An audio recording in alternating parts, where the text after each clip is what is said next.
call to order the Village of Riverside Planning and Zoning Commission regular meeting and public hearing Wednesday, January 24th, 2018 at just after 7 p.m. You call the roll, please? Chairperson Mateo? I'm here. Commissioner Scanlon? Here. Commissioner Hannon? Here. Commissioner Marble? Here. Commissioner Mendoza? Here. Commissioner Miller? Here. Commissioner Pelletier? Here. We have a quorum. Okay. We have a motion to approve the minutes from the special meeting and public hearing from December 19th, 2017.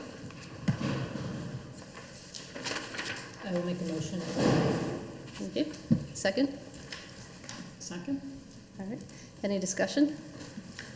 Can we change page 2 of 7? Second, call it the second paragraph. As part of the project, they're removing an old curb cut. Can we change that to driveway apron? And then, because the curb cut is just the reduction in height of the curb. And then on page 5 of 7, second paragraph, second sentence from the bottom. Right now it says, Mr. Hammersley also stated that there was an existing row of trees. Can we say that he stated that there was an existing row of 20-foot tall trees along the east property line? Because that was his contention.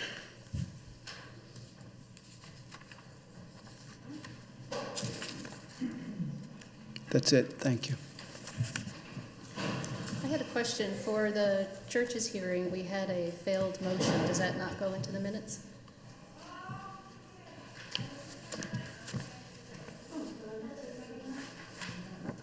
No, it's not there. That's the same question. I can add that in. Thank you. And then there was a typo on page 7. On page 7. First full paragraph, just petitioner.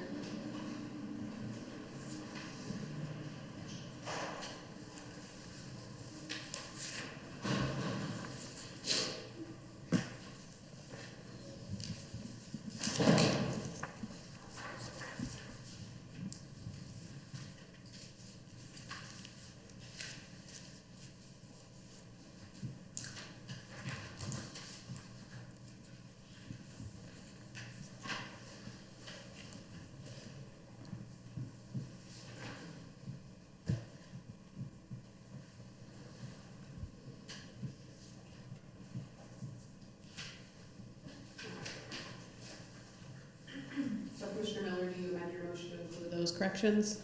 Yes, I do amend my motion to include the corrections noted by the other commissioners. Commissioner Pelletier? Okay. With those changes, all in favor? Aye. Any opposed? Any abstain? Thanks. Trustee Sedovy, do you have a board update for us? Sure. At our last meeting, we took up a discussion on the 2 variance requests you last discussed, and the village board did concur with your recommendations, so that's good. And if you didn't hear, St. Mary's went above and beyond, and they actually created enough permeable area that they didn't have to request a variance. So I think your recommendation was 50%. They found some other sidewalks to remove and brought it to a level where they didn't have to make that variance request. So we were very happy with their accommodation on that. If there's no questions, that's it. Okay, now we'll call the public hearing to order. Let the record show that all the commissioners are still present. So this is PZ 17-12 because it came to us in 2017. All the appropriate letters were sent to neighbors and a public notice was published in the paper. The public notice will be entered as an exhibit in the record, and I'll read a portion of it if that's okay with everyone.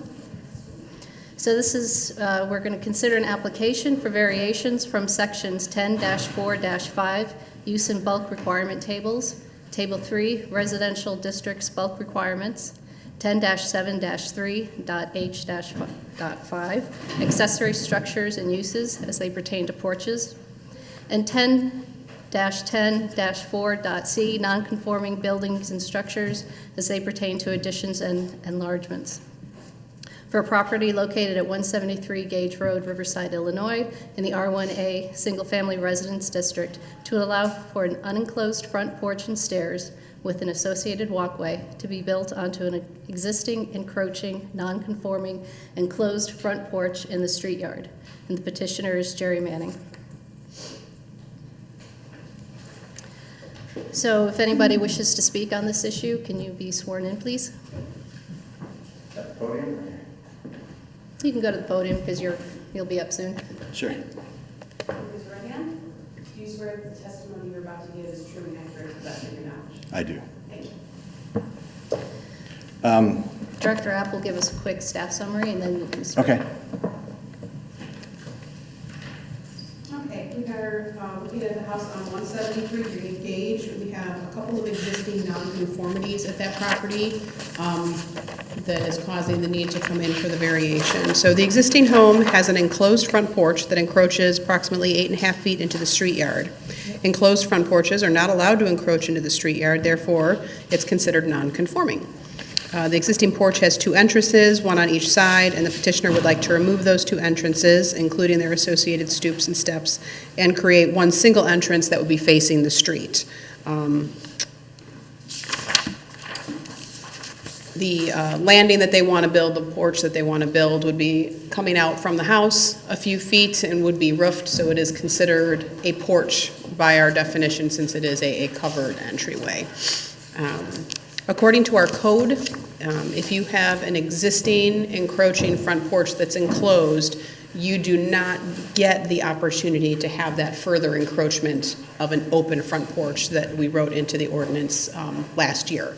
So that, therefore, they can't basically increase their encroachment, hence the need for the variance in order for them to do that.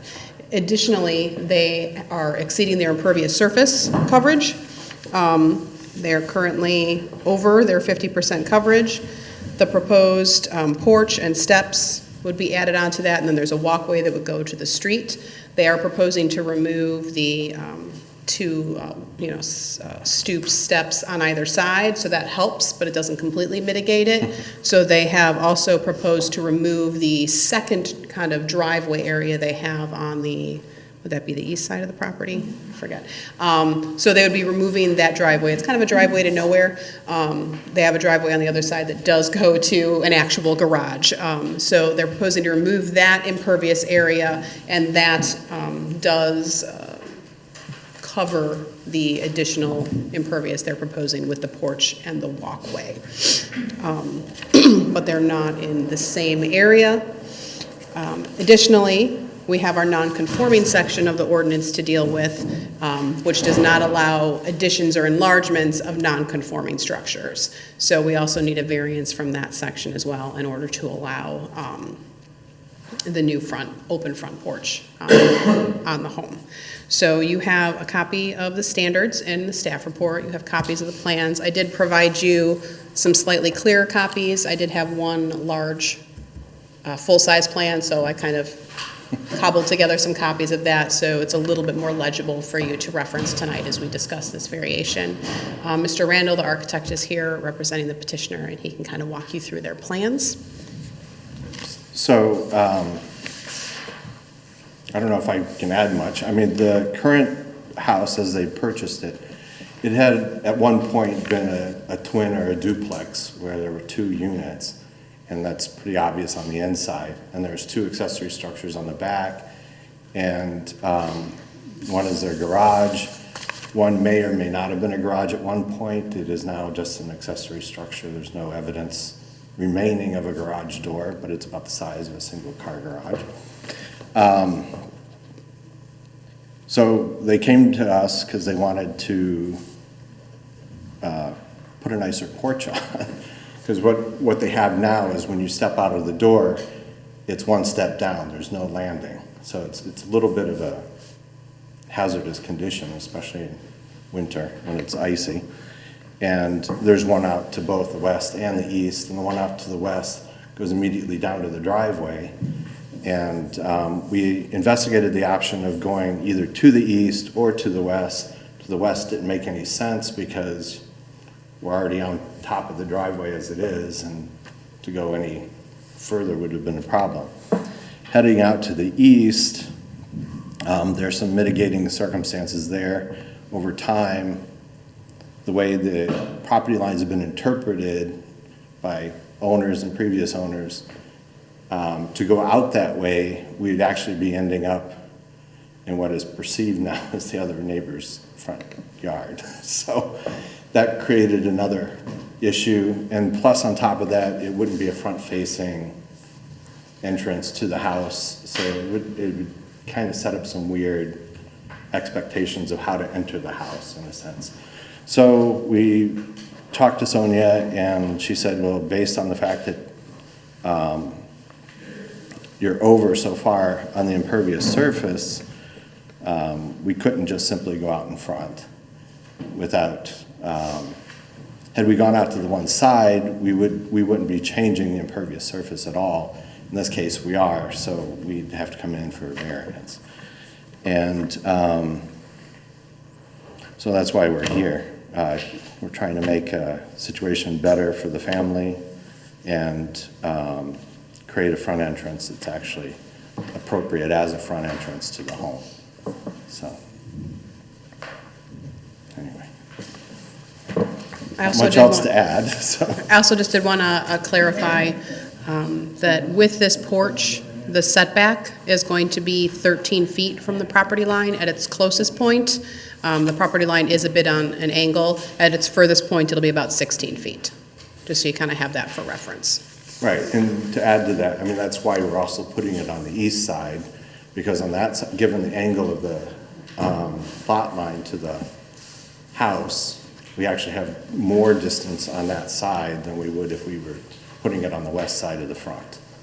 So, anyway, it's to help kind of mitigate all these different variables that are happening with this site. So. Questions for Mr. Randall? Was there any other reason to put the porch on the east side other than trying to maximize that distance from the lot line? No, It was not really. mostly to comply with. Yeah, I mean, we investigated putting it on the west because as you're coming up the street, that's going to be the first side of the house that you see. As you drive up that road now, you don't even realize there's an entrance on the east side of the house. And so the west side almost feels like the more natural place to put it, coming in from town. But the distances, like I said, to the lot line and to the front sidewalk are such that by putting it on the east side, it actually increases that distance and tries to get closer to what the intent of the code is. So, Thank you. sure. Greg, was this originally, what we call a twin, or was it converted to that, you know? I don't believe it was, because there's a center bearing wall down the middle. And at one point, that was opened up at the front of the house. There used to be two staircases in it at one point, and there was a clear dividing wall down the middle. If you go down into the foundation, down in the basement, there's a center bearing wall that's actually a masonry wall right down the middle of the house. There's been a couple doorways cut through it, to join the two sides, but it was pretty clearly two separate units. And to the best of your knowledge, is that the existing porch, the original front porch? I don't know. It's stuccoed like the rest of the house. The foundation walls are basically the same cement, decorative cement blocks that were created. So I don't know whether it was infilled with windows at some point or not, but that's been the case since the Mannings have owned it. So.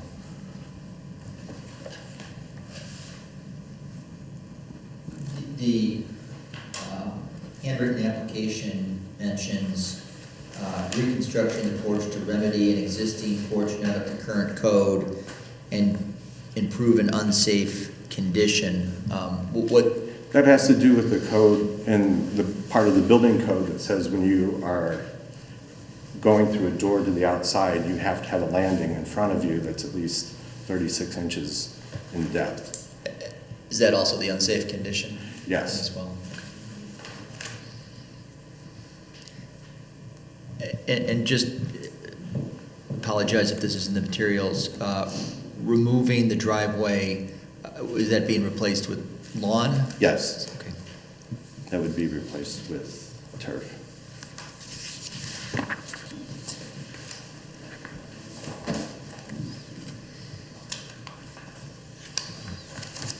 Can you, I think you touched on it, but why did you choose this design as opposed to a design that you have, you deal with the east side of that porch as an entryway there? I mean, when I On go the- around Riverside, there are a lot of Sure. entrances that are to the side of a house. We drew that up, and given the 3-foot distance and then the length of the stairs, where that puts you, you were almost stepping off into the neighbor's yard on the side. Over time, the lot lines have been interpreted with fences and things of that nature, that it's right up close to the edge of the driveway, and when you got to the bottom, you'd be almost stepping into the grassed area. Even you can make an L turn to come down? Yeah, we looked at that. It just seemed like we were doing a lot more work than a simpler solution, you know? Okay.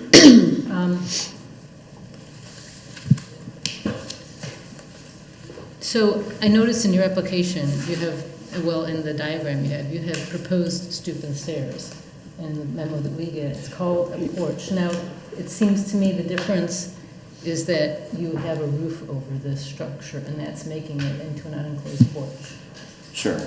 Well, I wasn't completely clear about the way those definitions are interpreted, because my understanding, that's more of an awning than a structured roof that's posting down onto the porch. So I don't know if that's just an issue with the definition of how the porch is written, but I mean, that was my interpretation of it, was that what we were doing was actually an awning and not posting down. And in other municipalities that we've done work in, one of the reasons for making that distinction between an awning and a porch is that at a later date, somebody could build out on top of the porch. And so that was always frowned upon. They would allow awnings. So that's why I interpreted it that way. It's just based on conventions I've seen through other things. And it wasn't clear to me whether it be interpreted as an awning or interpreted as a roof. So I kind of went with what I've been known to see them call, which is an awning. Right, I mean, the way I look at it, it seems arguable to me, and I don't know if our attorney has an opinion on this, that this arguably is a stoop and stairs, and under allowed encroachments, I think that the encroachment can be allowed along this, for more than 4 feet going into the street yard if it's necessary to meet building code.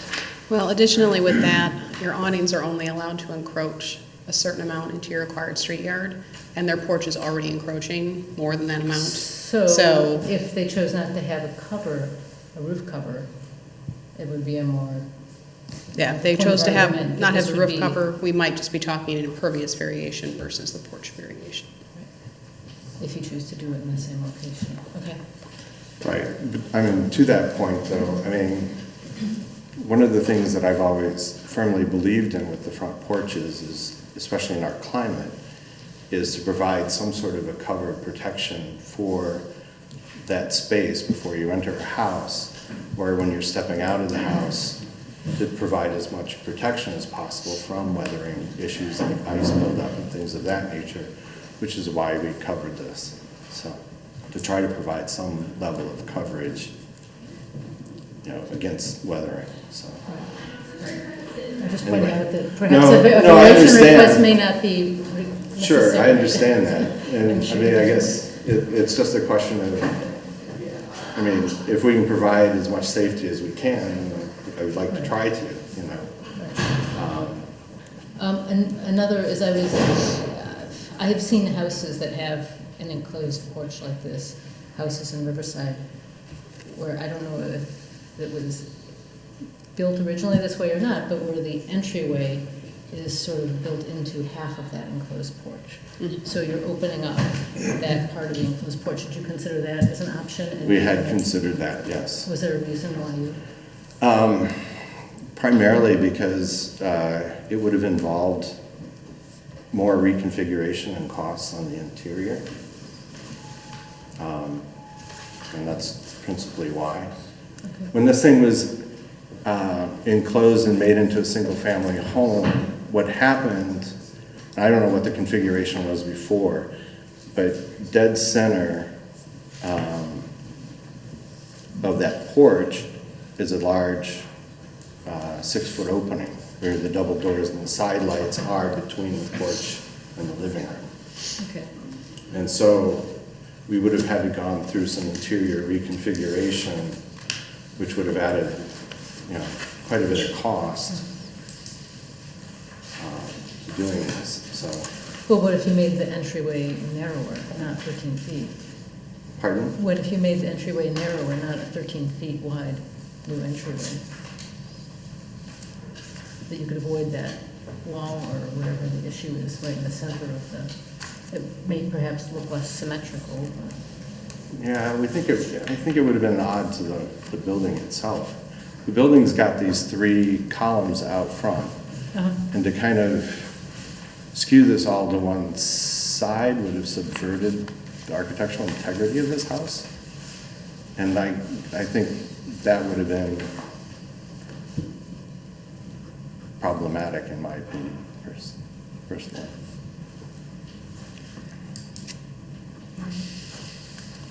Yeah, I think in the photos of the front, you can see that there's the 3 posts, and so the proposed porch is centered between Two of them, the end yes. and the middle one. Right. Well, the neighbor to the east has an entryway similar to what I'm thinking about. I'm sure you've noticed that, right? Yes.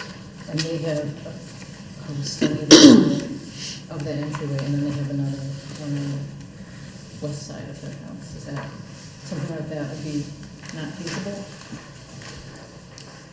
It's feasible. I mean, it's a question of money, you know, so. You know, I often tell clients anything's doable. It's always a question of money. So, you know, and at a certain point, budgets are limiting. So if we were to do that, we're still spending the money that we would be spending to do the porch, and then we're doing additional work to the rest of the house to allow this to happen, so.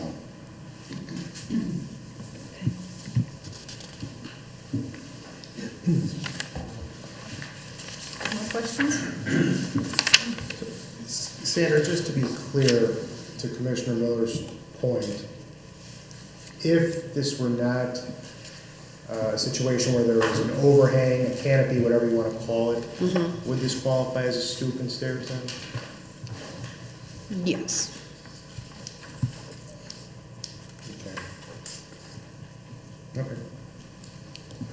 It's a little on the large side, but yes. Okay. And would it still require a variation for being an addition to a non-conforming use? I don't know that we would consider a stoop and stairs to be an addition, Okay. but I think the variance might still be needed for the impervious surface. I'm sorry, the variance would be needed for? The impervious surface.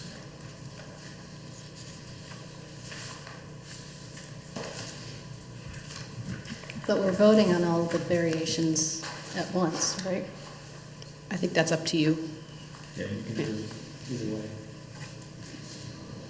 You take them singly or one. I mean, in this case, they all pretty much go together. So. I would prefer to vote on them as a as a combination, just because of the way the stoop goes with the awning, with the reconfiguration of the entry to the house, that changes the impervious. Yep. I don't think there's a benefit to us to consider them separately. Any other questions for Mr. Randall? Thank you. Anybody else present? If you come to the podium. Okay. Don't go too far. Yeah, don't go too far. You're talking about removing the east driveway. Does that include the apron and the curb cut, or what is the plan there? I mean, it would make sense, but we hadn't talked about it. And I guess the question follow-up to Sonia too is, can they, or how do we do that? I think that's Yeah, they would have probably to- desirable. If they're going to abandon that driveway, it would need to include the apron and the restored. curb restoration as well. Thank you. Mr. Pollard?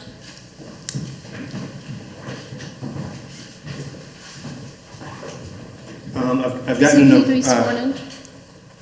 Do I need to be sworn in? Probably. Raise your right hand. Do you swear the testimony you're about to give is true and accurate to the best of your knowledge? I do. Thank you. I know front porches pretty well, and I know that this is probably a big question, which is whether or not what's being proposed is a porch added onto a porch. And I think you guys were alluding to it a little bit. What is the definition of a stoop? And I don't know that it's clearly defined in the zoning ordinance. It's kind of left to Sonia's interpretation. So I think it's helpful for everyone to have a little bit of clarity on that.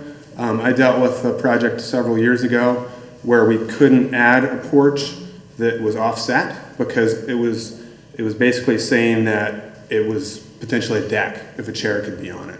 So we had to tighten it up and have no sides on it and make it centered for it to be a stoop. So there's really no clarity on that, and I think if it is a stoop, then it's allowable. But if all of a sudden it becomes more of a porch added onto a porch, then that's the can of worms that the village was afraid of with the front porch ordinance in the first place, which why can't this thing be 30 feet wide, go the entire length? Why can't everyone put a 3-foot porch on an existing enclosed porch? Things of that question. So that was my input on this. Thanks.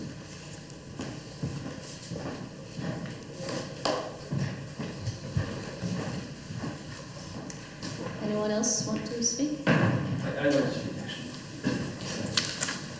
Well, at this point, you know the routine. Yeah.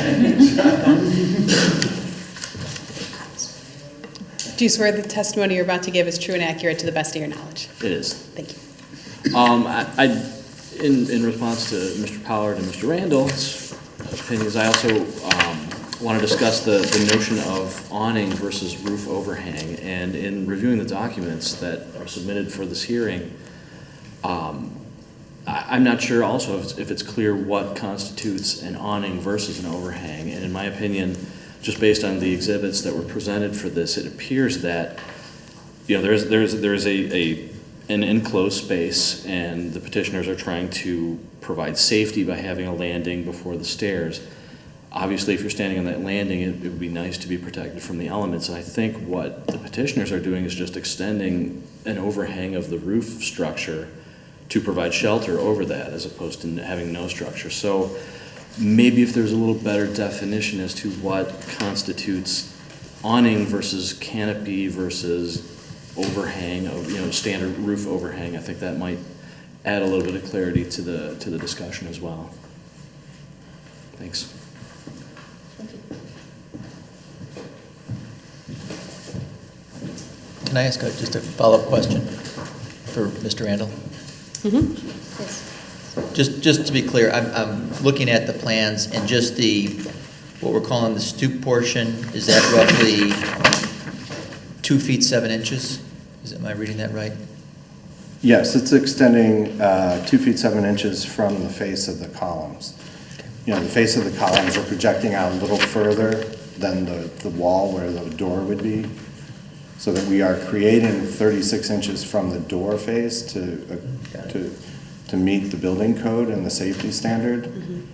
But it's only coming out 2 foot 7 from the face of those pilasters. That's helpful, thank you.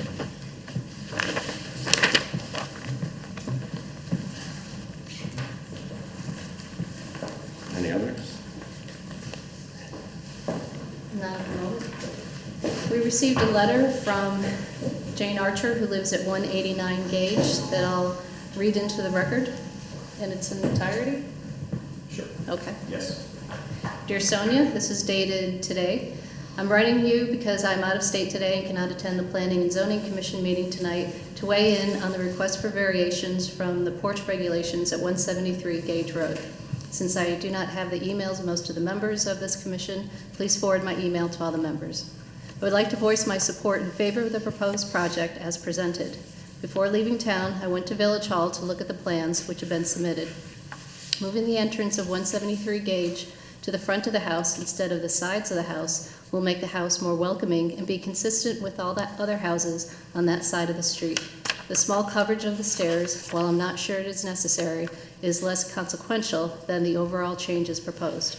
Additionally, the proposed removal of the grandfathered east side driveway will enhance the streetscape by removing the additional asphalt and adding back more green space between the houses. Gage Road has an unrelenting repetition of driveways between the houses, whereas most of Riverside has many streets where there is green space between some of the houses, which gives the eyes a break from the hardscape.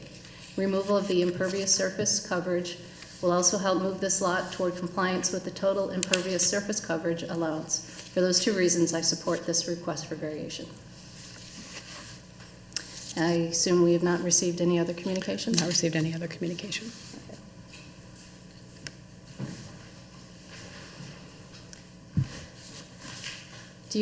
Does the village have anything else to add, or do we have questions for Director F? I'm looking at the application for variance, which was phrased as allowing the encroachment into the front yard setback for front stoop, stairs, and awning. And that was the application that was made. The memo, We call it a porch in the memo. yeah. That's so the how variation we is that- wrote. In going over it with Attorney Mars and looking at the plans, I felt it was on the safer side considering the type of overhang that it was, and how the porch definition is written, where it just says that it's covered, doesn't necessarily says that it has to have columns supporting it, and given the width of it, that this would be more considered a porch than necessarily an awning over a stoop. So that's why we went this direction. Okay, so I guess the question is, how firm are we that this is a porch and not a stoop with an awning? Or a roof extension, as someone said. I mean, it could be, if it's the same materials as the roof, the same materials are going to be used, similar. Maybe you're the one who said a roof extension. So, I mean, in a sense, that's what we're doing. We are actually sistering next to the existing joist, the ceiling rafters of the porch, and extending them out to make this coverage. And we're trying to minimally, like, we're not putting a pediment over this. We're just sloping it back for drainage, and we're really trying to keep a very minimal impact. But to that question, I mean, if you look up the definition of canopies or awnings versus, you know, like a porch, like if you were to go back and look in architectural dictionaries about what a canopy or an awning was, this actually meets that definition traditionally. Even to the point where some canopies are considered canopies if they have two stanchions that are coming down to support it, but as long as it's attached back to the house, then it's considered a canopy as long as it's not a significant structure. So, I mean, to that point about the definition, it would be clearer if the notion of an awning or canopy was clarified in the code. Right, and I mean, I wouldn't say that this is a roof extension and that it's not continuing the existing pitch down That's over true. the air. You know, it's a little bit different that I wouldn't consider it an eave overhang or, you know, a roof extension. Do we call it an awning? You know, maybe we could, but based on how we wrote the porch definition and given the size of it, that it's, you know, not just over the entry area, but is a That was more gonna be my next wider question. area, that it, again, I felt that there was some interpretation that this would be more of a porch than an awning or canopy over So a then that stoop. would be my next question to Mr. Randall. The way I'm looking at the design right now for the cover, we'll call it, whether it's an awning or a roof, the cover,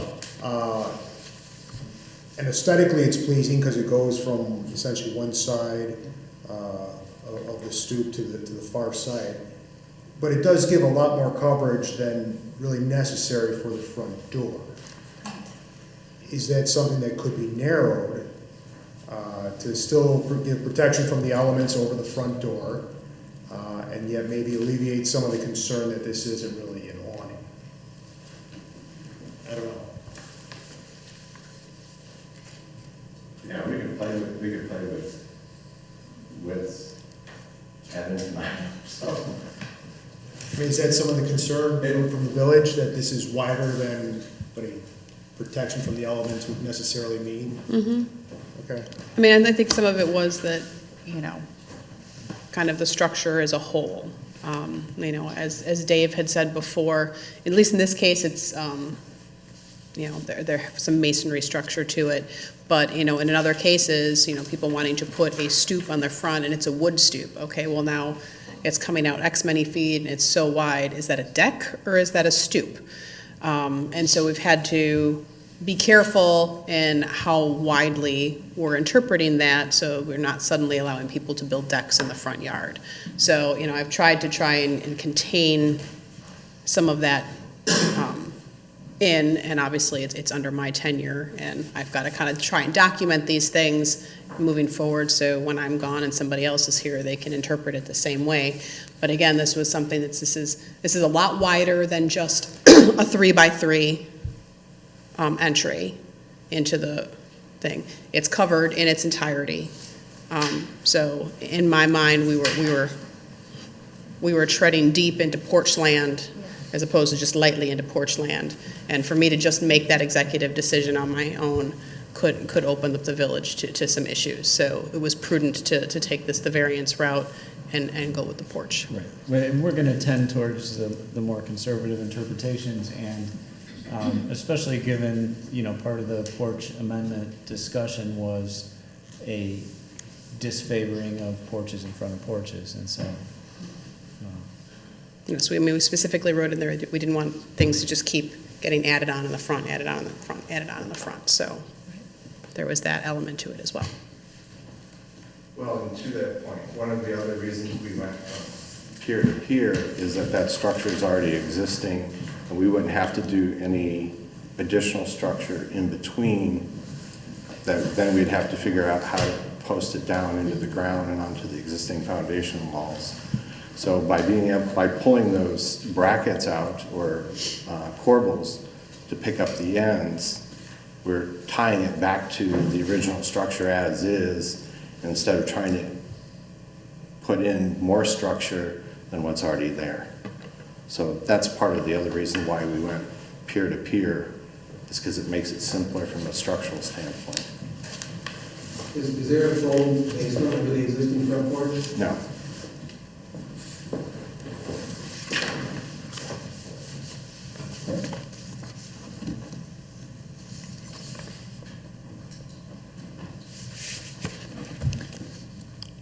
Any other questions for our audience? So, my understanding, I'm not sure who this question is for, is that if they were to instead create an entrance that simply was sited on existing impervious land, like the driveway on the east coming up that way, they would not need a variation request, because they're not increasing the amount of impervious. Nor putting it in a new area. I'm sorry? And they're not putting it in a new area, so.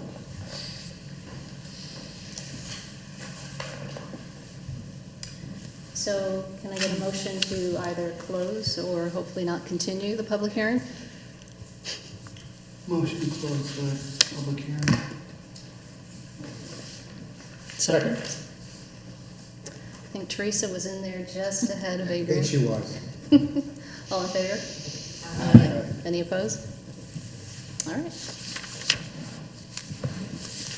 So we started the discussion of whether to vote on these separately or together. There seemed to be some individuals that wanted to vote on them together. Is there anybody who would like to take them separately? I concur that they fit together, because if they go with some alternative, then presumably that walkway would be moved or in a different spot. So I believe in, under the current proposal to the committee, we need to consider them together.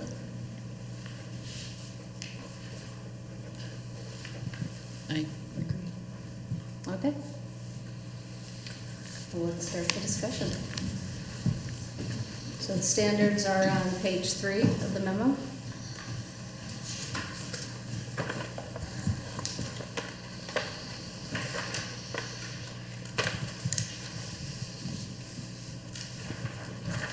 Before we get to the standards, are there any particular issues anybody has? Have? So for discussion of the standards, we're going to go with the advice of council and staff that we're considering this a porch. An unenclosed porch? Yeah. Yes.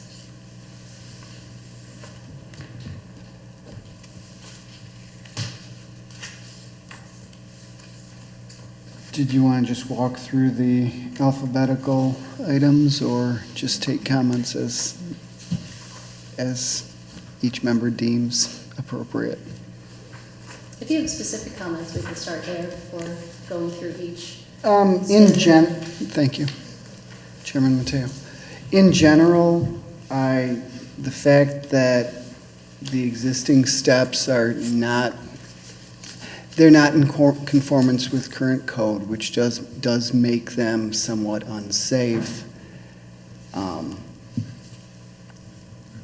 To take away those 2 extra sets of stairs and then consolidate into one enclosed projection seems appropriate.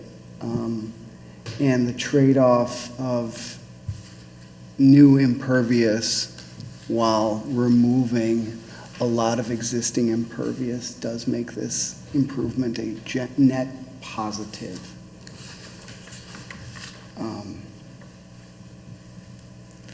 That's my opening thoughts.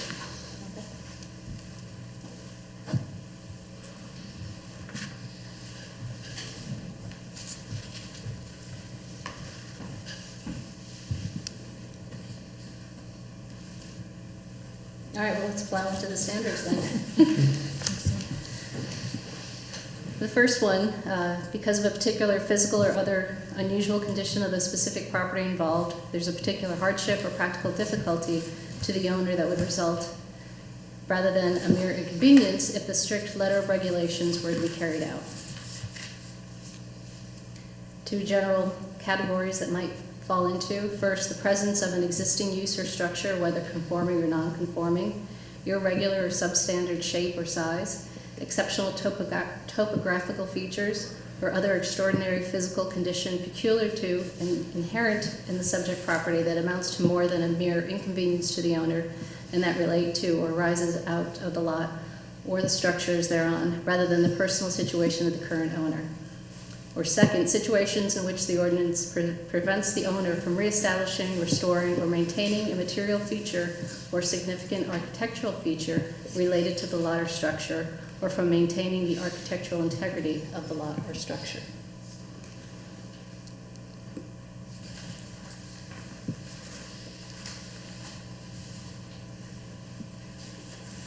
So the owner answered that one by essentially saying it was there when they bought it. And it would appear that they're correct, and we would, I believe, if those stairs were to be reconstructed, the existing stairs on either side, the village would, to conform with current code, want a wider extension or a landing in front of the doorway. So I believe we do meet that aspect of the ordinance. So Joel, Commissioner Marhold, you're leading toward number one, the presence of an existing use or structure, whether conforming or non-conforming. Yes, the fact that a resident of said house would have to step down onto those stairs rather than exiting onto a to-code platform is certainly an existing condition, and it would be non-compliant. Any other thoughts? I'm struggling, and I don't know if Attorney Mars can provide guidance, but I think with respect to the landing and the stairs, it's clearly met. I'm struggling with the cover, if it's met with respect to that, and do we have to interpret those separately or together in applying this standard? I'm not sure I understand. I think I understand what Commissioner Hannah is referring to. There doesn't seem to be much issue with the stairs and stoop themselves. Correct. But this is a package deal as it's presented to us with this overhang or awning, whatever you want to call it. And that may not be, if I'm hearing you correctly, that may not justify or present the particular hardship that that's going to be remedied by the stairs and the stoop itself. Right, it's the proposed solution, right, that the hardship exists, that there isn't room on the sides from what has been described Right. to provide the proper setback. So in that regard, what I believe Commissioner Rahul is saying is that it meets the standard because of the physical layout. However, their proposed solution to this hardship is a separate issue, I believe is what you're saying. Is that right? I guess, and I think Commissioner Mendoza, once again, was more articulate than I was, is do we have to take the proposal as a whole with the upper cover and the stairs? And I think my point was that the stairs that they want to add clearly meet this standard. They're correcting a safety issue. I'm struggling with how does the cover help them overcome this particular hardship or difficulty.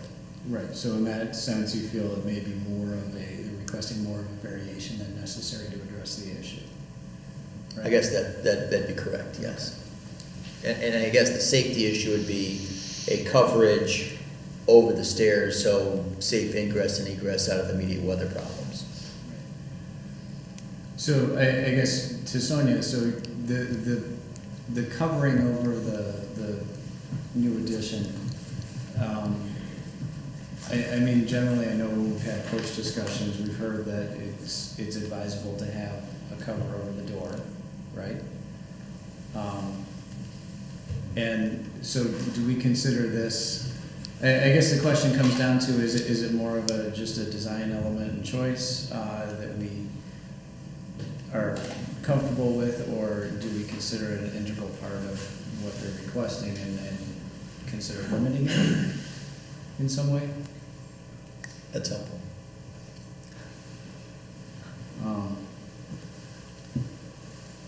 And you know, I don't know what the answer is to that. I think you could, I guess, if you felt like it was appropriate to limit it. I also think it's, you know, when we're talking an overall design that the architects come up with, and this is part of it, I think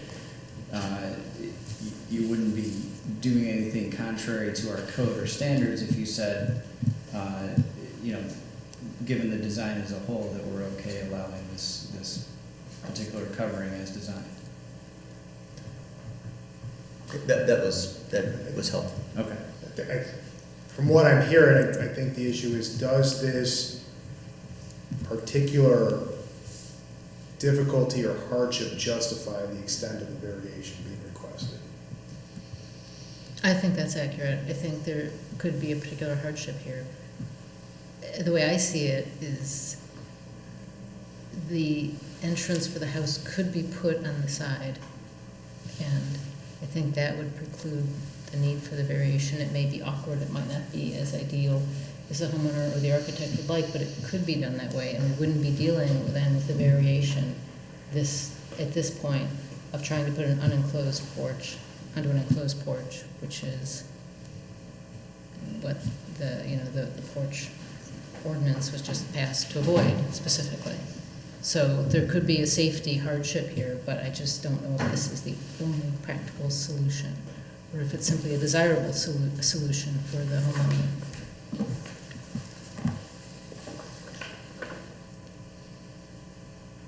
I mean, when I look around Riverside and on my own street, I mean, I see houses that have side entries to their houses, and that's their main entrance. And then, so that's how I see it right now. And I think that the desire for a front entrance, which I certainly understand, and the preference for that, would be a lot easier if we were not dealing with a variance on an unenclosed front porch, but really just on an impervious surface, which means if this were really just a stoop and stairs, you'd narrow, I think, the extent of the requested variation. I think if it were just a stoop and stairs, arguably you wouldn't require variation. Part of the difficulty is that having a stoop and stairs would not be as attractive as what's being proposed as an unenclosed porch. There are plenty of stoops and stairs also in Riverside. They don't look particularly nice, particularly if they don't have a... There's still going to need a variation though on the impervious aspect of it. Will they? Is a stoop and stairs, isn't that allowed as an encroachment, or into the front Stoop and yard? stairs is an allowable encroachment. So if they wanted on the side of if they wanted to go off to the side onto where it's currently is the Right. driveway, so that would be the west side. Right. So if they wanted to do the stoop there off of that side and then the stairs coming down, I would be allowed to approve that. If they wanted to come off the front, So, right, in the You know. table that shows allowed encroachments, those are only encroachments, those allowed encroachments don't also give you allowance for increasing your impervious surface, right. Okay. So in order to meet code, you're allowed to encroach as much as you need to meet code. So if you don't have the 3 feet, because that's what the building code requires for a landing, it has to be a minimum of 3 feet deep. So if you don't have that, your stoop is allowed to encroach that much, and then your stairs are allowed to encroach further, whatever they need to provide the proper rise and tread to meet grade. So your stoop and your stairs can encroach as much as is required in order to meet the building code requirements for landings and stairs. Right. So And that's, if in constructing that, you would increase your impervious But surface, then we you have would a bit of still an need issue. the variation Yeah. for that, okay. I think I'm clear.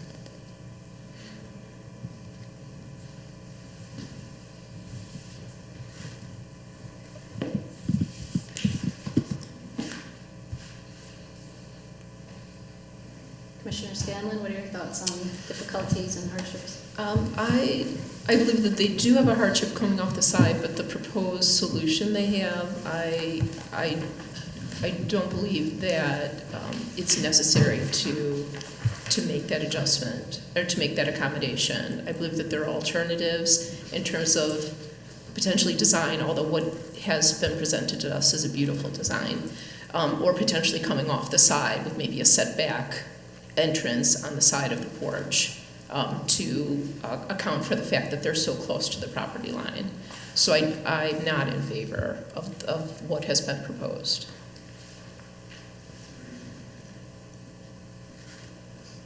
I would agree, there's certainly a hardship. It appears there are solutions that could be used that would not require the variations.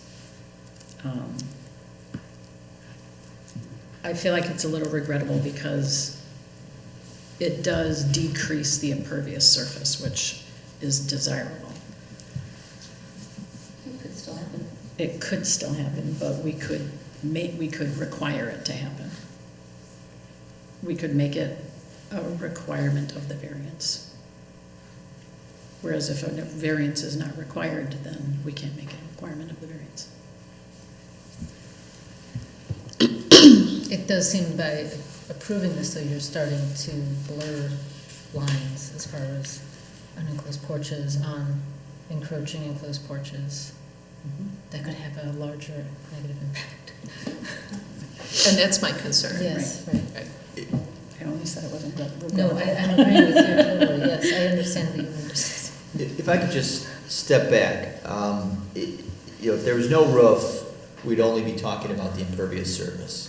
And it looks to me as, if I'm doing my math correctly, that there's a net reduction of about 300 square feet in what they're doing of the impervious surface. So it is, the question I now have in my mind is, are all we talking about is the roof? Because I think if we just look at, if we started with the impervious surface, they're reducing the overall variation.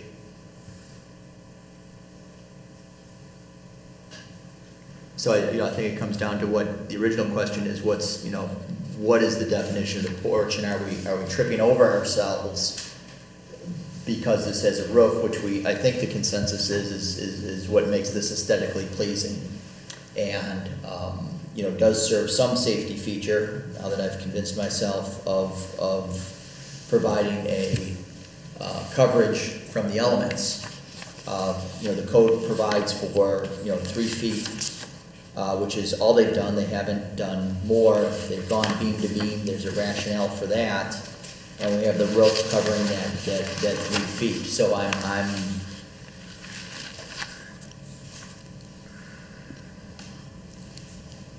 not sure going off the side would lead us to any other different discussion if we're going to, is this an argument about a roof? Is what I keep trying to come to logically.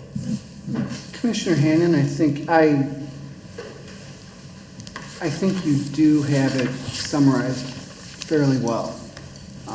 We'd be in the impervious discussion no matter what. I was originally more or less in favor, but I do understand and appreciate and maybe defer to the concerns about the porch issue, that we don't want to go down this road. But I think you're right in that really we're talking about the awning, the overhang.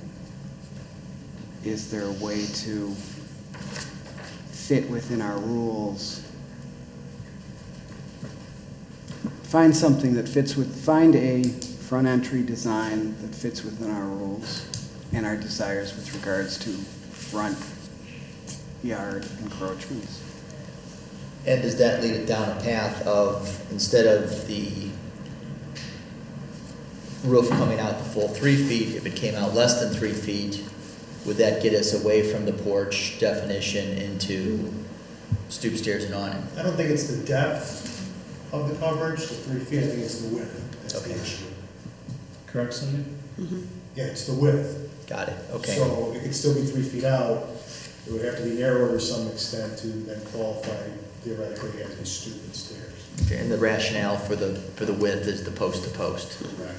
And again, trying to match the aesthetics of the house.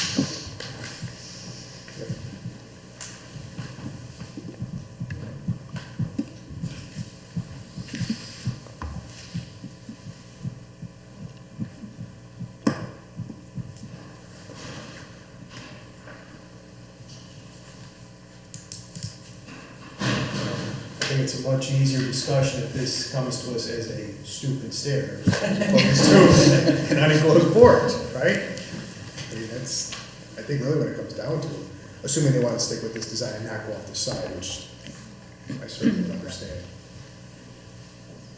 Right, and for me, it does come down to the roof, because I believe that for future applications, it makes it a, as Commissioner Miller said, it blurs the lines. It makes it more difficult to consider future applications, because it according to what we're understanding from staff and from council, we need to consider this as a porch.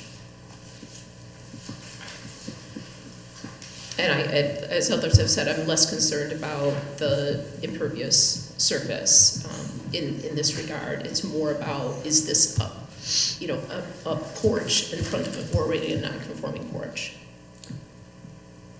which is what we're being told. Right. Well, and even porch or awning, we're in this interesting, complicated zone where it can be interpreted either way. And the danger we're looking at, I think, is when we get other people come before us and are creative with their descriptions of things, and we end up with much bigger projections and much more substantial designs that don't comply, but we've set a precedent here.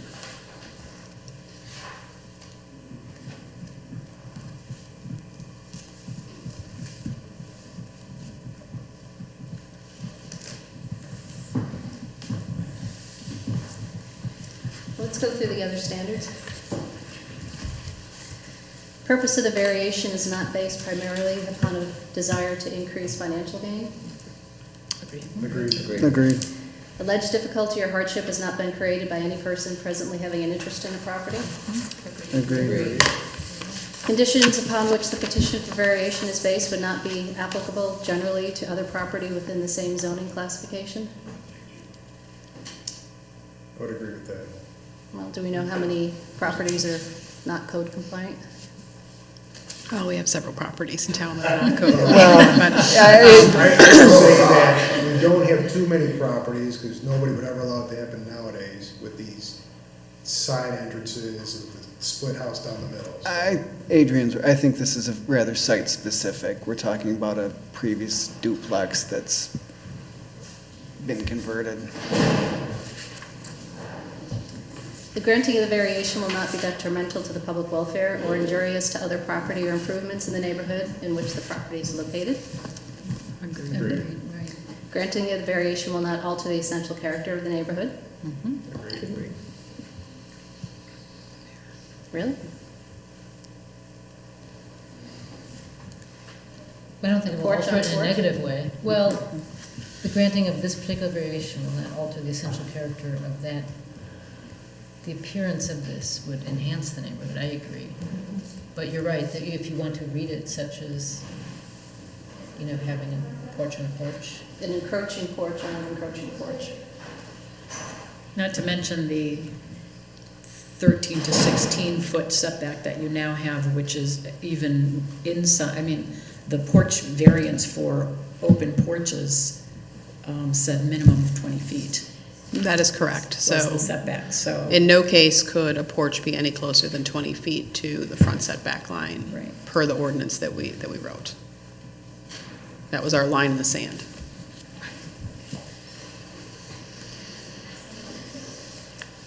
So are we split on that one, or some disagreement? I don't see it altering the character of the neighborhood. Well, that's fair, okay. And finally, the proposed variation will not impair an adequate supply of light or air to adjacent property or substantially increase the congestion of the public streets or increase the danger of fire or impair natural drainage or create drainage problems on adjacent properties or endanger public safety or substantially diminish or impair property values within the neighborhood. Agreed. We agree. Okay. Would we like more discussion, or would somebody like to make a motion? I would just like to make one more comment. Sure, And please. would love to get a response from other commissioners. You know, the struggle that we're having is, you know, is this a porch? And the struggle is created because it has a cover. I'm finding a lot of comfort in that the 3 feet is the minimum required to make this conforming. We're not talking you know, we're struggling with, is this a porch on a porch? This is the minimum required to make this safe. And that's where I'm finding more comfort in that discussion and struggle of, is it a porch on a porch? It's the minimum. It's 3 feet wide. You know, or 3 feet deep.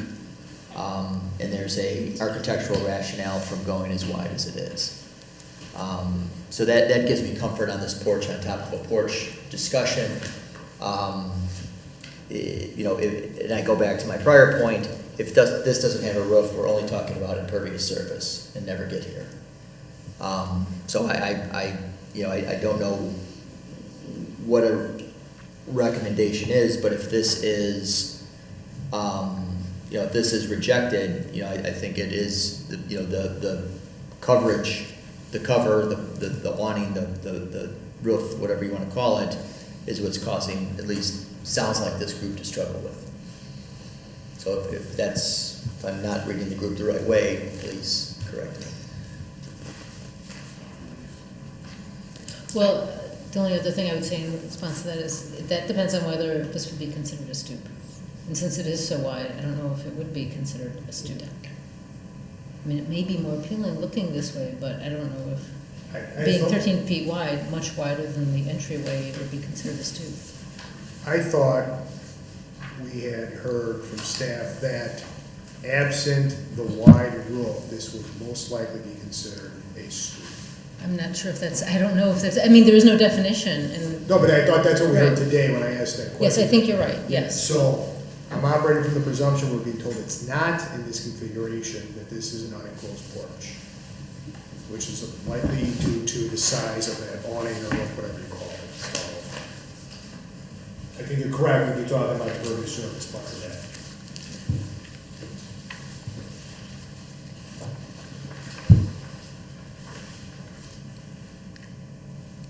I feel uncomfortable with that. Because all of a sudden now we can start calling unenclosed porches stoops or stoops unenclosed, I mean, there seems to be a lack of clarity. We're not making that determination. No, I know, but it just seems like That's there's what a. we're being told by staff. Right, no, I agree, and maybe, I'm not sure if that's a good enough, sufficient basis for establishing a vote in this variation. I don't know, what does everyone else think?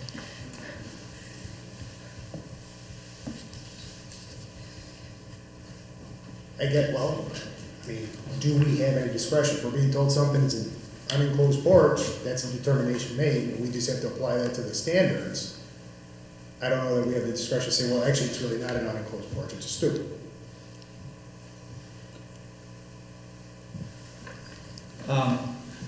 Because that's what the application said, but then the memo says it's an unenclosed porch, so I don't know. So, I mean, I think you're a recommending body, so if you guys feel that it's more appropriately defined as a stoop and want to make your recommendation based on that finding, that's acceptable. Staff has made an interpretation, but if you disagree, I think that's an acceptable alternative if you want to present it that way. Because ultimately, the board has to make the decision, and, between the time you make your recommendation and the time it goes to the board, we can have further discussion and look at the code more and try to isolate, what aspects make something a porch versus a stoop, and provide clarity to the board when they make their final decision.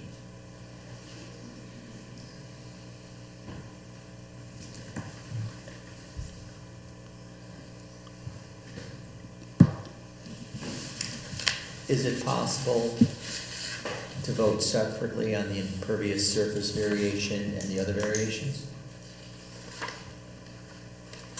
Yeah, absolutely. I would think that we could, my original thought was to combine them all, but discussion seems to be going the other way. We can address them separately. And to be clear, the rationale would be, If there's no roof, the only variation we have to talk about is the impervious surface request. Or narrow. One that's directly over the door.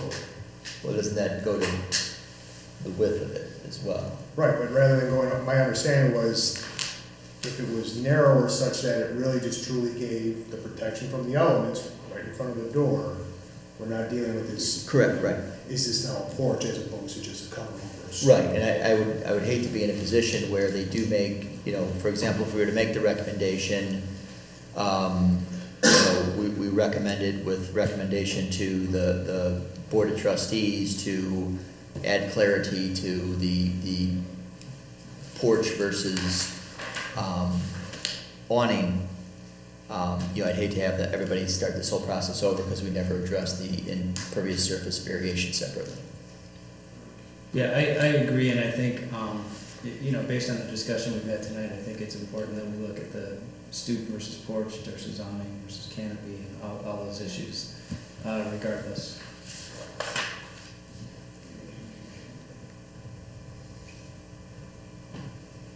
Okay, so would you like to make a I motion? mean, you could present two alternatives to the board too. I mean, one based on the design as presented, and a second based on, you know, if the covering is narrowed or removed.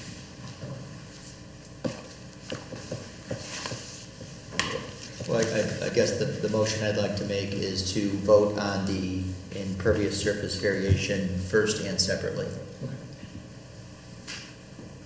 Do you want to make that motion? I was hoping No, I just. I'm sorry, actually make the motion to approve, you know what I mean? Do I have to first make the motion that we vote separately? I don't know where we stand on agreeing to vote No, together. unless anyone has any objection, then. go I ahead. don't object, I do not object to breaking these Okay. apart again. Then my motion is to vote on the impervious surface variation request. To recommend approval of the requested impervious surface. Exactly. I would second that.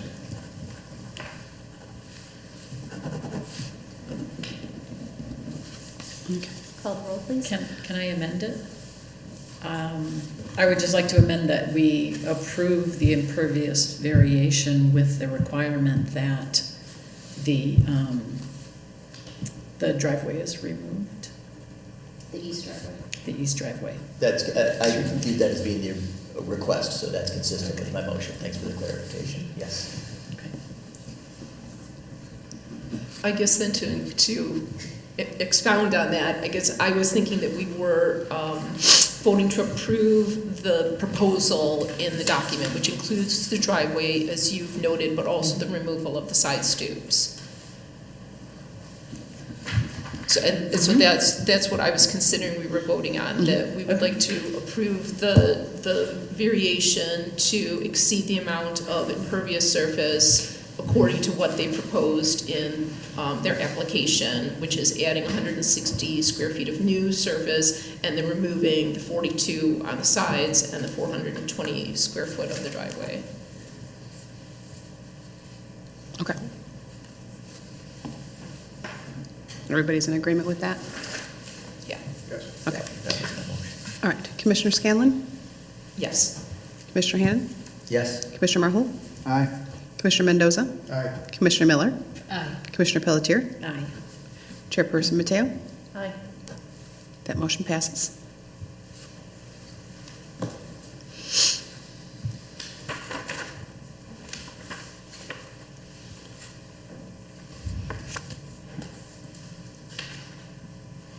So that was for 10.4.5 and table 3? The impervious? I believe so.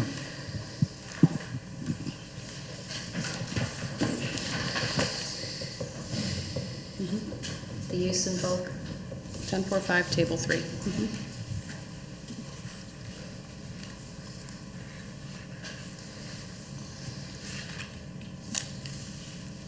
So that leaves us with a variation for the accessory structures and non-conforming buildings additions. I assume we can vote on those together? Or would you like them separately? I don't see any I reason to separate. think it's appropriate to vote on that together. Okay. Agreed. Somebody like to make a motion?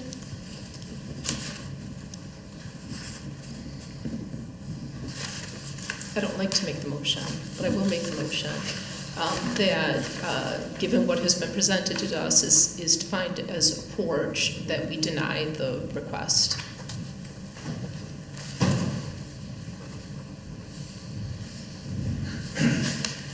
Is there a second? Second.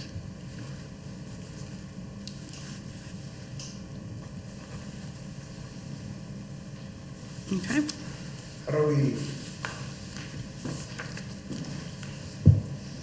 clarify or know, if this in fact is determined not to be an enclosed porch upon further review, this then becomes moot because we've already approved on the, or recommended approval on the impervious surface, correct? This motion that you're about to act on? This whole issue, right? Correct. Because there won't be any for variance, any further variance than what we just recommended. I believe that to be accurate, correct, Sonia?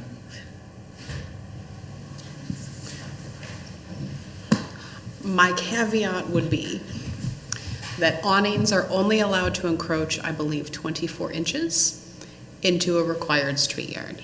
And the required street yard goes behind the enclosed porch to where the actual foundation is. So the awning would already be encroaching, the awning would encroach more than 24 inches. Therefore, the existing nonconformity forces the need for variation for the And awning. would we have the same issue with the stoop because it says they can encroach provided they extend no more than 4 feet into the required yard? I believe that it also expounds, If required by the building code, the encroachment or may whatever exceed required by the building code. 4 feet to meet the minimum requirements of the building code. So how do you interpret that as? What does the if required by the building code mean to you?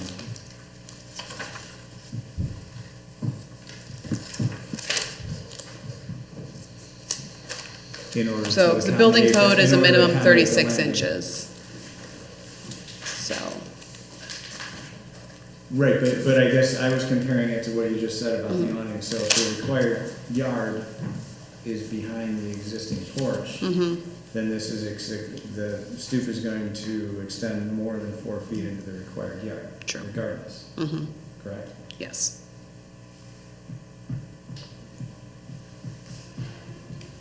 So obviously we have some issues to consider, but I don't think necessarily that the roof issue is gonna be dispositive. Okay.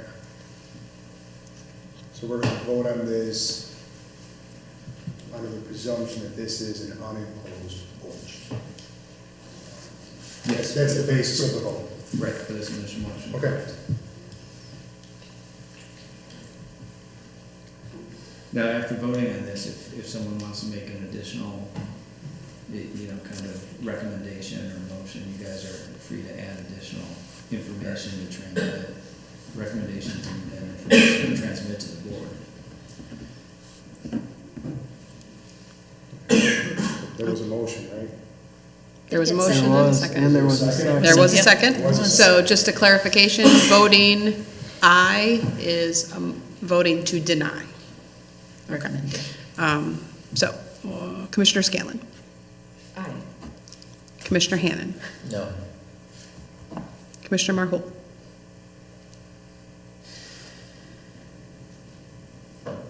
I can come back to you if you need me to. Please do. Okay. Commissioner Mendoza, Aye. so you're to deny? As the motion is Okay. phrased, yes. Commissioner Miller, Yes. Commissioner Pelletier, Yes. Commissioner Marholt, Yes. Chairperson Mateo. Aye. So this motion passes.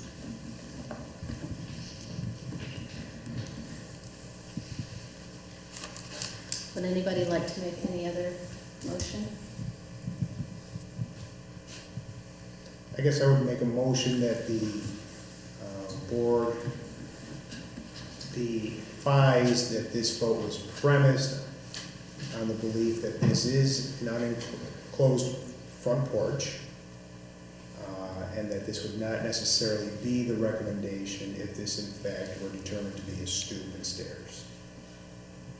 Do we need a motion for that, or would that end up We in would just- findings of fact anyway? Based on Well, I the guess we discussion? could probably at least get a consensus on if the entire commission is in agreement with that statement. So then that could be included in the findings. Or do we need- I agree with that, with the understanding that calling it a stoop and system includes whatever covering we have over, whether it's an awning, roof extension, whatever, That we're We're counting considering it, that part of we're it. looking at this as a porch, and that's the basis of our denial. Right.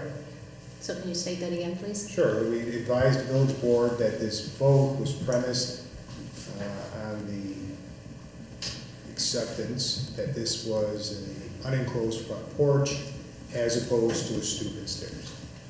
And that the vote would not necessarily have been the same if circumstances were different, if definitions were different, I guess. Is there a second? Second, sorry, to Jacqueline. Who was the second? I'll second it. Okay, thank you. I mean, do you want to go so far as to add, do we want to determine what the vote would have been if? No, I don't think so, because I don't think we have an acceptable proposal. Understood. So, Okay. All right, do you want me to call the roll, or are we just going to do a voice vote on that? Roll. Roll. Roll? Okay. Commissioner Scanlon? Yes. Commissioner Hannan? Yes. Commissioner Marvel? Yes. Commissioner Mendoza? yes. Commissioner Miller? Yes. Commissioner Pelletier? Yes. Chairperson Mateo? No.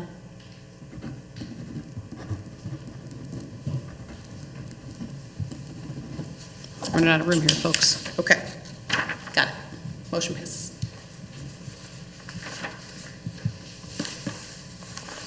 So as you know, this is just not just, we are a recommending body. It'll go to the village board of trustees that has the final vote, and that will be perhaps the second meeting in February.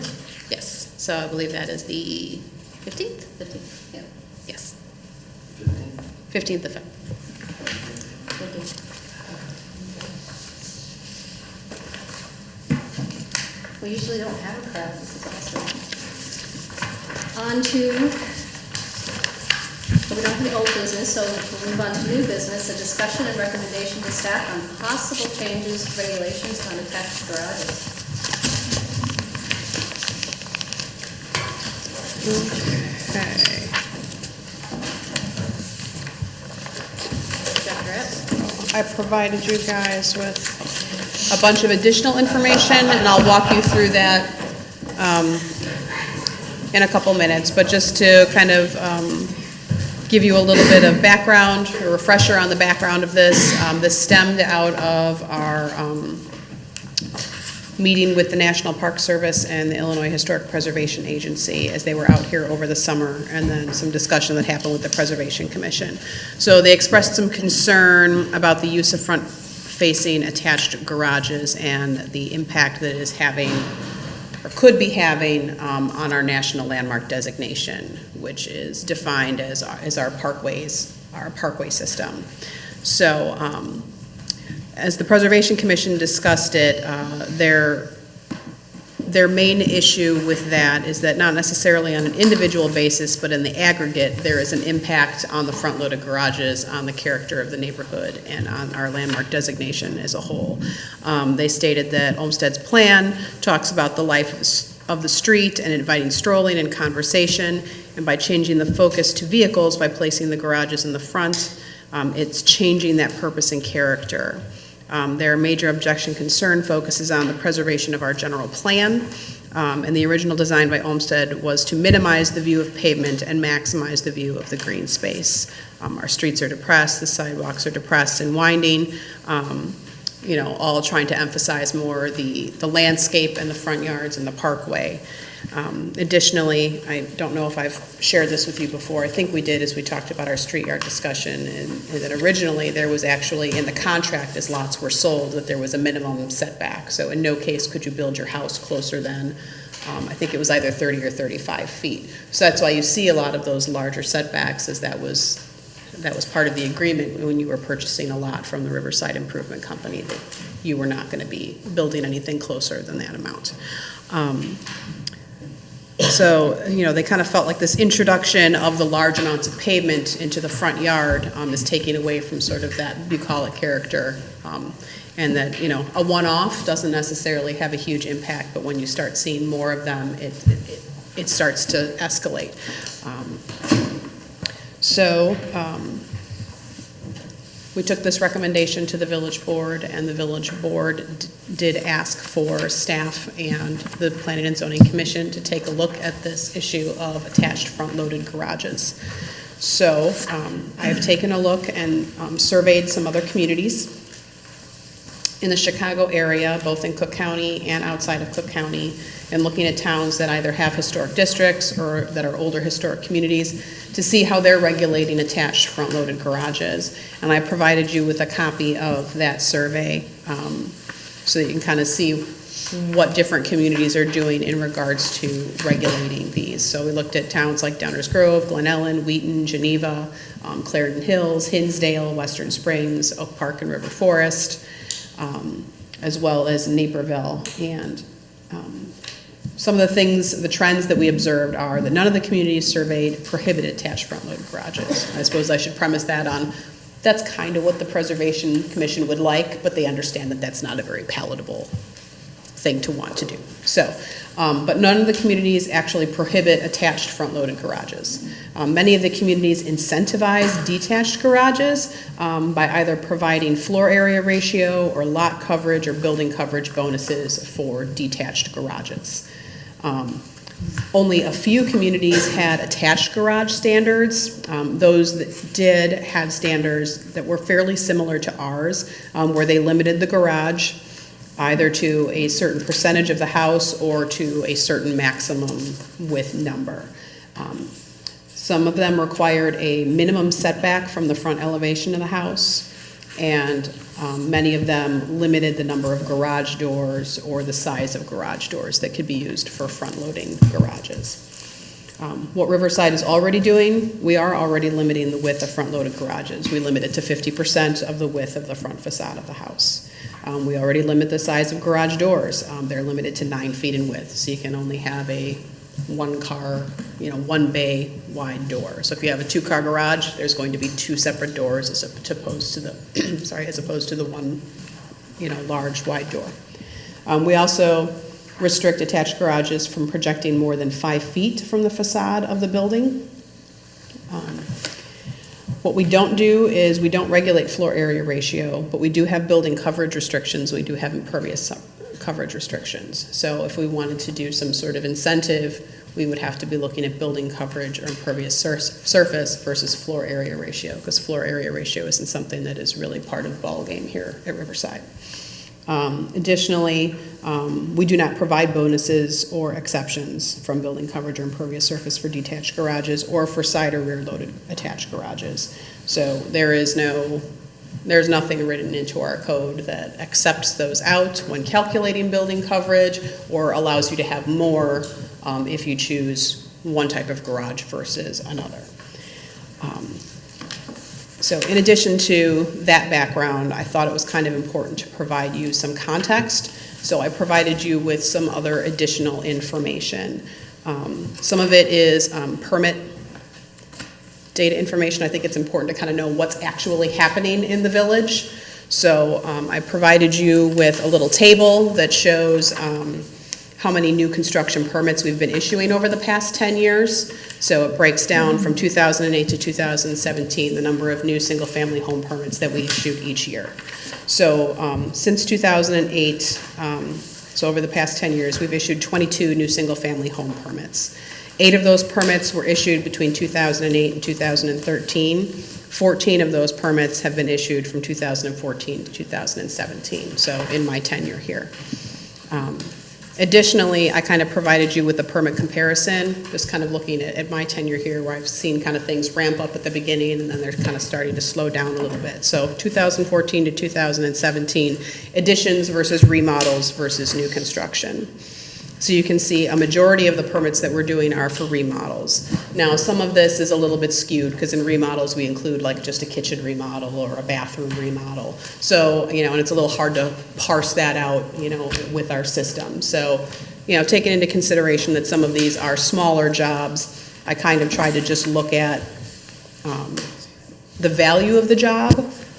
So, of all of these permits here, so you got 57, 50, 71, 60, looking at that number totaled,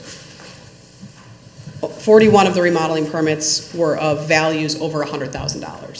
So those we know were fairly substantial remodels, you know, where they're probably rehabbing the entire house. 48 of the permits were less than $10,000. So those are going to be the ones that are those smaller, like just a little kitchen remodel or just a little bathroom remodel or a basement, you know, somebody finishing off their basement, because those get categorized as a remodel as well.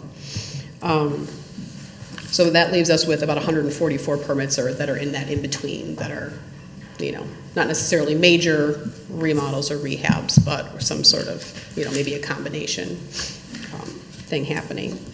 So, so that's just kind of lets you know kind of what people are doing currently. So we do have a lot of people that are buying houses in town and are remodeling them to suit their needs. And a lot of those houses have detached garages. A lot of those houses are situated in such a way that they can't add a garage onto their house based on how they're placed, you know, on the lot. So we do have people that are doing that. We have people that are putting on additions. You know, I think we had 2 additions that I can think of off the top of my head that were garages on the back of the house. So they did do an addition onto the back of the house that was a rear-loaded garage, and you know, I think they put like a bedroom, master bedroom suite above the garage. So we've had only a couple of those over the past 3-4 years. So that kind of gives you some context of what's actually happening in town. So then I also provided you with some design guidelines that I found from other communities. So these aren't necessarily things that are in their code, but they are things that either they have a design review committee that you have to go before. These are kind of the things that they have to look at. But at least provide some like context on the rationale behind garages. So, you know, it provides you with information on why they think it's important to regulate them in some way, or why there's preferences for one or the other. You know, such as looking at the context of what else is in the block, what else is in that neighborhood. And so you should be building things that are in context with what is already there. That garages should not take up a large portion of the front facade, and that the emphasis on construction should be on the entrances to the home rather than on the garage.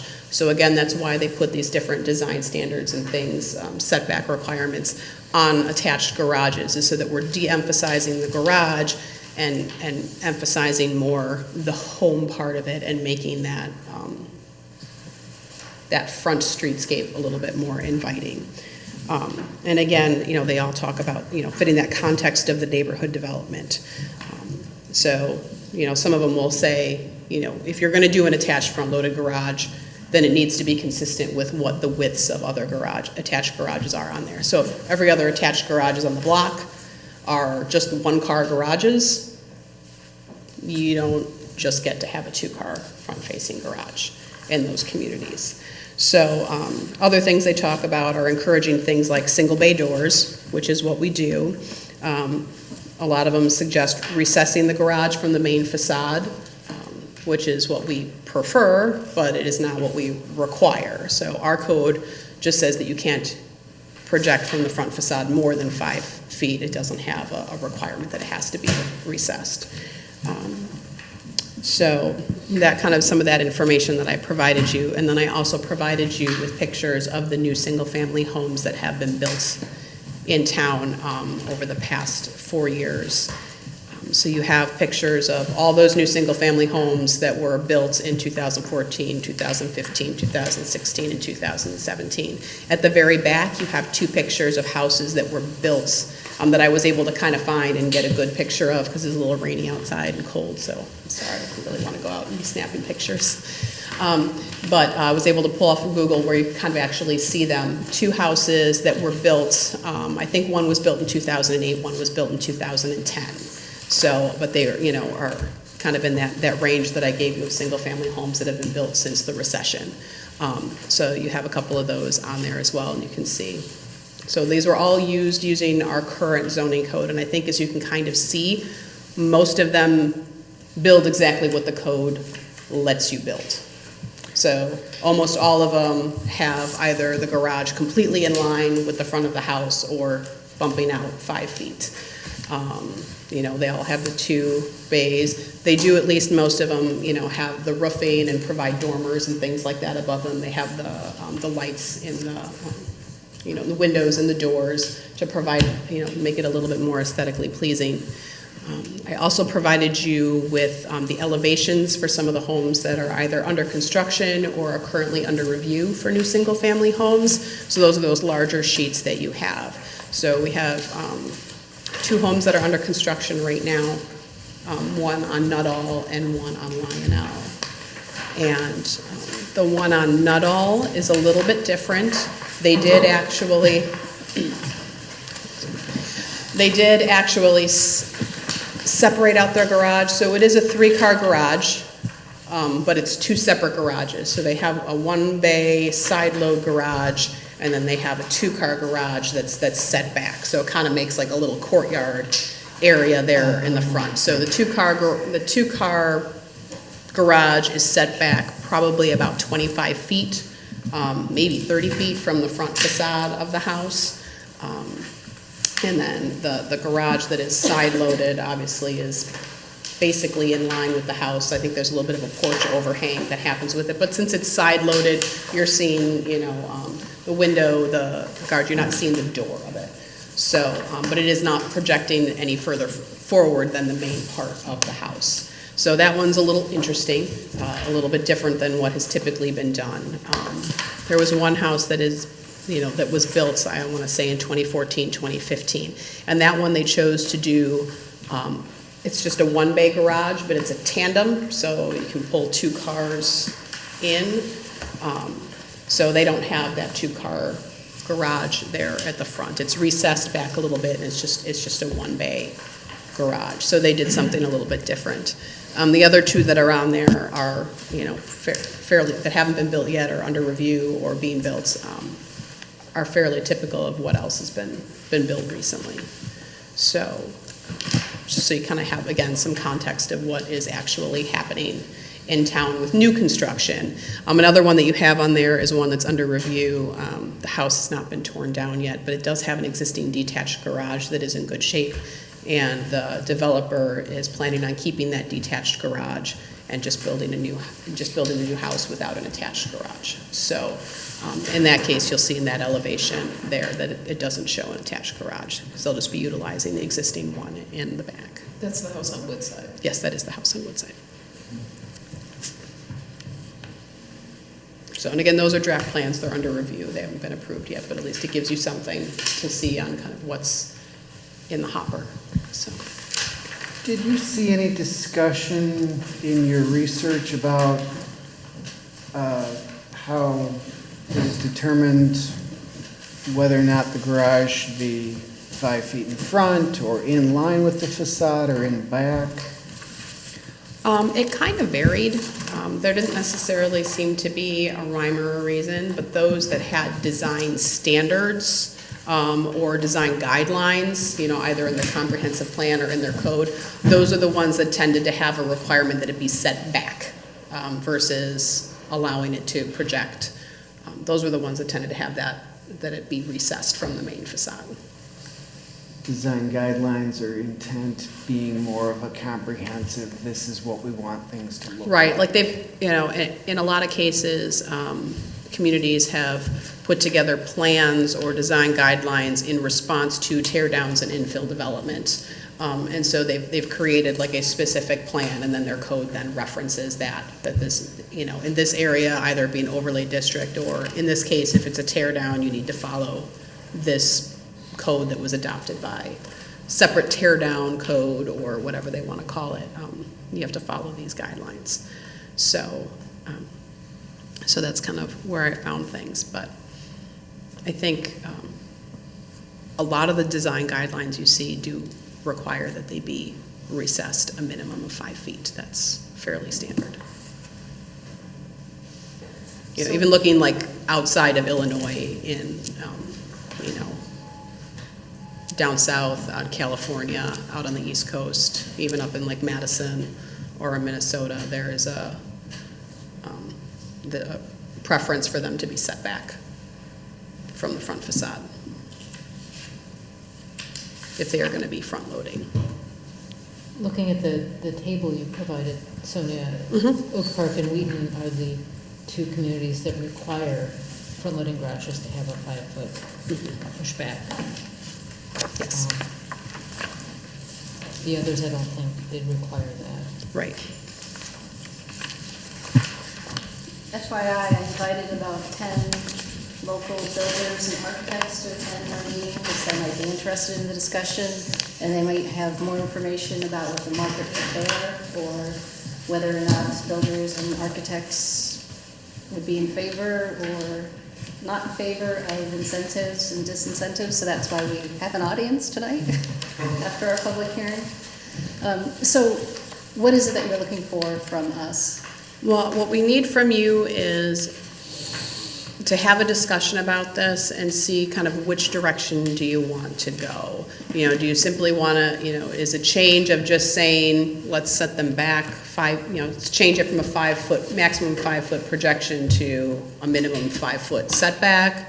Do we want to keep it simple? Do we want to start opening the can of worms of exploring whether there's ways to incentivize a different decision? So do we want to consider doing building coverage bonuses, or if you want to look at a separate way, exclusions, you know, depending on how you want to word it, what's more palatable. Some communities, I think you saw in there, automatically exclude detached garages from their building coverage or their floor area ratio coverage. And they're using that as a way to incentivize going that route. One I didn't put in here was Brookfield, and I just kind of touched base with them because I know they had just changed their zoning code as it relates to their downtown area. But she says they have a curb cut restriction. So they don't necessarily incentivize detached garages, but what they say there is you don't get a curb cut on the street if you have an alley behind you, period. That's the rule. You can do that with towns that have alleys, Right. though. We don't have a lot of alleys in town, so, that's not, that option is not necessarily something that's as widely available for us. I mean, there's some areas that do, but it's certainly not prevalent. So, And the streets in Brookfield that don't have alleys, they don't have any kind of stipulations on front-loading garages on those streets. And another option is to decrease the percentage of the frontage that can be occupied by the front-loading garages. So Wheaton, for instance, is, I think, 33% or 30%, as opposed to Riverside's 50%. right. But again, there in Wheaton, you might be dealing with larger lot sizes. They also have a limit of foot width of, has to be less than 22 feet wide. Right, you'll So get 22, 33% yeah. or 22 exactly, feet. or 22 Right, feet. At, the garage, right. right.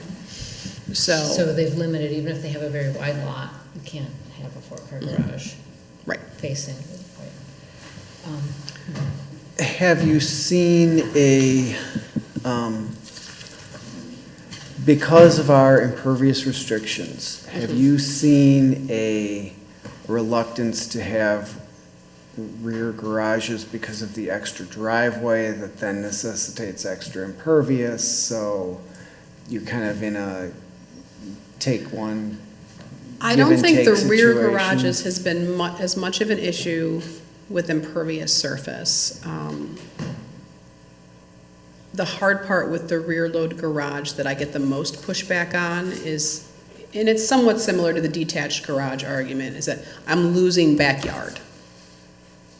So I don't want to do the rear loading, side loading garage in the rear, because then I'm losing backyard. I'm not being able to see my backyard,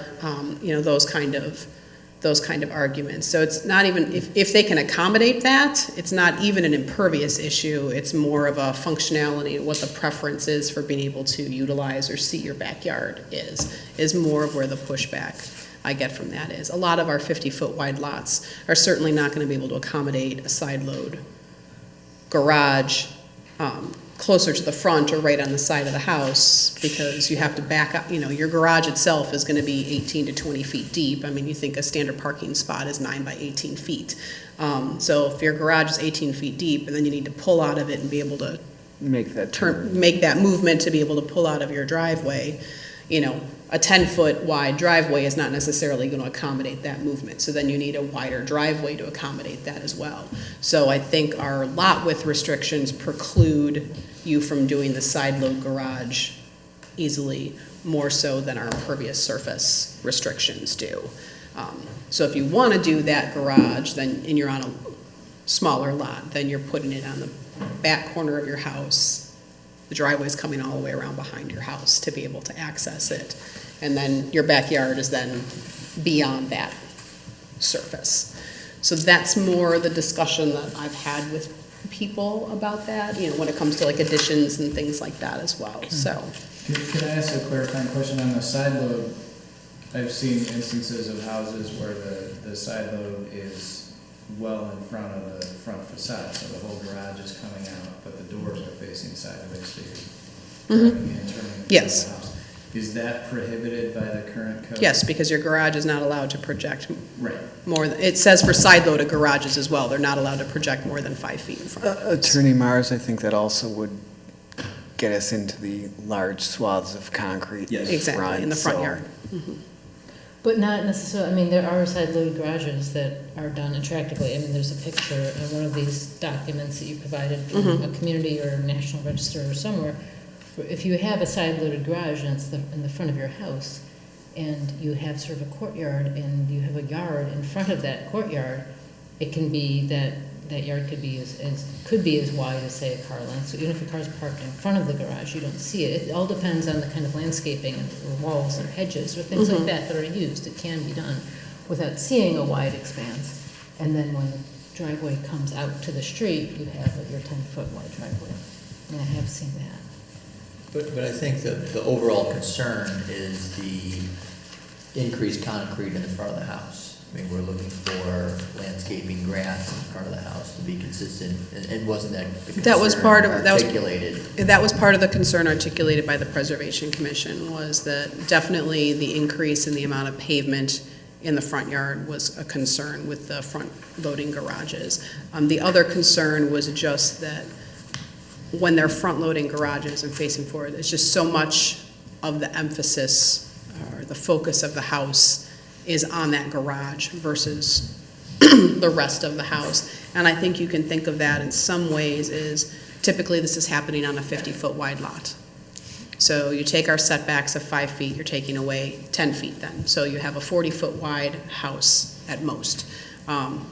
18 to 20 feet of that is going to be garage. So you have half of the house that's facing the street is primarily focused on the garage, especially if it's just in line with everything else and not recessed. And there's a character to that is detrimental to the streetscape, which is, again, part of what they're trying to preserve. So their concern was, A, front-loaded garages, period, just because at least the way they're being built typically is too vehicle-focused and takes away from the general plan. But as I heard the concern, it was the, in effect, double driveway that makes the front of the house Oh, more yes, they're concrete, very against that, yes. which isn't necessarily solved with a 5-foot No, offset behind. right. It doesn't, but What's the allowable curb cut width? curb cut width is 16 feet plus 3 on each side for the flares, so. You can do a double curb cut, so your driveway can be the full width, right? It can't, I think it has to taper, it has to taper down to that 16 once you get into the apron area, but up at your house, it can be the width of the driveway. That's an interesting point, because I think that there is a provision in the code that says if you have a front-loading attached garage, your driveway can be the width of the garage walls all the way to the curb. Whereas if you have a rear-loading attached garage, you have to narrow the driveway. So what we're having is, as you can see in these pictures, you have your 40-foot wide house, 50% is a 20-foot, 22-foot wide driveway going right up to the garage doors. So it is a huge void there if you combine the driveway and the garage doors. And I don't believe that there is a current requirement in the code that those driveways have to be tapered. And then you can have the 3-foot flare on both sides. So you have a very big void there looking, and then if you do that house after house after house, you have, 50% pavement, 50% concrete or driveway, 50% lawn with landscaping, another driveway, blah, blah, and then you continue along. And I think it does change the streetscape. Is there any objective information as to what percentage of houses or garages are being built in this fashion? Or is just? I would say we have probably 85% of the houses being built currently in town are probably built exactly to, like I said, exactly to our standards, where they project out about 5 feet from the house and they have the 2 individual doors. If you look at the photographs that Sonia provided and you look at the plans for the houses, they are all, with I think 2 exceptions, front-loading 2-car garages with the entire width of the driveway coming out to the street and with no pushback on that garage, with the 2 exceptions being the one on Nuttall, which has the courtyard situation, the new one that's proposed on Woodside, which is going to have a detached garage. I guess the 3rd exception would be that tandem garage. Right. And possibly the one at 317 Lionel, which looks like it might be actually pushed back slightly. So that's like, What percentage of houses as a whole have these attached front-loading garages? That I don't know. We do have a fair amount of them. You have a lot of houses you'll see where it looks like they may have added on a 1-car garage at one point, either like as a little snout right in front of the house or, on the side of the house, and it looks very different from the house. So probably they were put on, maybe in the 50s or 60s to accommodate the car. You do have in areas like Uvedale and Gatesby, a lot of those houses have attached garages. Some of them are side load, some of them are front load garages. I can think of a couple that are over in the 1st Division that are front load garages. They're a little bit more modern design. And How does all this pertain to homes, thinking of the Blythe neighborhood where there were attached single-car garages that essentially the rear has been blown out and it's become a carport to get to a detached garage in the rear property? Is that still considered, because it's now a carport, which was once a previous overhead door structure? What is that considered? Is that then considered a carport, or is that a single-car garage that is just open on both ends to allow access through to a detached garage in the rear structure? What are those? I'm not, we had the house on, that's one I think you see on there, house on Downing that was built, and they kind of built that scenario where they basically, rather than a 3rd-car bay, they made it more into just a covered carport area, so a car can, guests or whatever, can park under there. I didn't consider it a garage. It doesn't have a garage door on it. It's open on both ends. I think actually on that one it was open on the side too, like it just had like a knee wall around it. Those ones, I don't know that I would consider them a garage necessarily, especially if it's open. Like if there is no actual garage door there anymore, it just goes through, I wouldn't consider that a garage. However, it is a structure with a roof, and so it would still be required to meet setback requirements, and it would still be covered, calculated as part of your building coverage, when I'm looking at the building coverage numbers, but it wouldn't necessarily be considered, I think, a garage.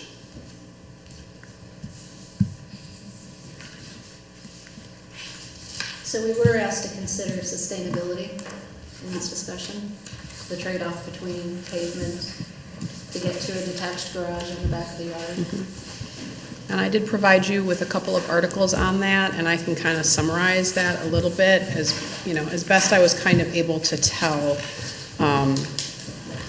When you talk about sustainability in residential homes, a lot of the focus is more on like your energy systems and your windows. So like when you search residential sustainability, they're talking about geothermal systems or doing solar panels, efficient windows, that kind of stuff. They don't really get into attached garages versus detached garages. When you dig into it a little more, the couple of articles that I provided you talk about a study that was done by the National Trust for Historic Preservation, and it talks about the carbon emissions from reuse versus new construction. So even if you do a LEED platinum building, brand new LEED platinum building, you're still going to have a carbon impact because of the energy that goes into building something new. And so when you look at that, if you are building something new, even if it's a very energy efficient thing, they're saying it can take anywhere between 10 and 80 years for you to make up for, versus if you just remodel a home or remodel an existing building. There's so much efficiency to be gained just from doing that, that the carbon impact is much less with a remodel versus new construction. So that's kind of where some of the research and things on that is playing out.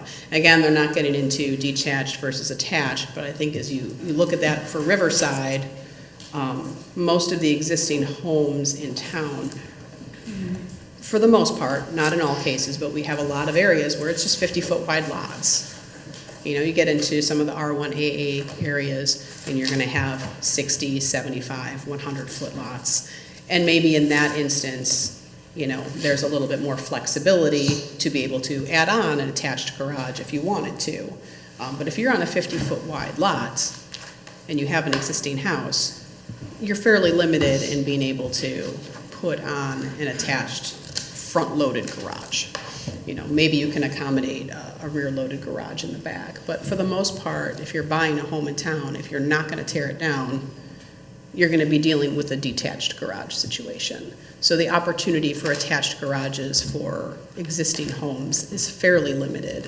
When you're looking at attached garages, it's with tear-downs. Or a vacant lot, like in the case of that one on 317 Lionel, that was a vacant lot. So there was never a home on that lot to begin with. It was, it was subdivided back in like the early 2000s, I believe, from a 100-foot wide lot. It got subdivided into 2 lots. So the existing house remained on a 50-foot wide lot that's next door, and then this has been sitting as a vacant, vacant lot for the past 10, 15 years. So in that case, you have a vacant space that's getting a house built on it that hadn't been there before. So. So have you dealt with any applications for, on a narrower lot, like a 50-foot wide lot, a garage that is sunken into the ground with side access? So a driveway that comes in from the side access. And it comes. No. I've had one where they built a garage down. I can't remember if it was a 1-car or 2-car. I think they increased it to be a 2-car, so it comes down, but it's still front loading. Okay. Yeah, but it does have a second story above it, so it's a little, they built it down basically where the basement was, so it's a little. Sonia, what was the extent of the concern expressed by the Historic Preservation Agency and National Park Service? It was more kind of on an advisory basis. I think the National Park Service was not necessarily as concerned about it as the State Preservation Office was, but they still said, it would behoove us to look at our ordinance and making sure that we're doing, I think the idea was that, well, you should be taking a look at your ordinance and making sure it's doing its job in protecting your landmark designation. And that, again, if this is the development pattern, then there is concern that in the aggregate, this could have a negative impact. The negative impact being you lose it. Possible. I mean, is there any other negative impact? Right, I mean, that would be, yeah. Okay. I mean, I don't necessarily know that the National Park Service is looking to take away our landmark designation, but, it was of some concern.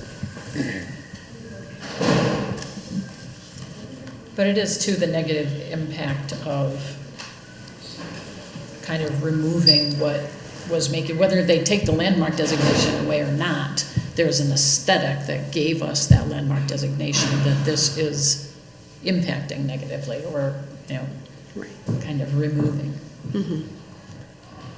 in aggregate. Are there any commissioners that would like to prohibit the construction of new homes with front-loading garages? That's a road I'm reluctant to go down, but I think, if I may speak, looking at, rather than allowing the 5 foot in front of the facade, perhaps pushing back, I think looking at driveway widths at the right-of-way line could be appropriate as well.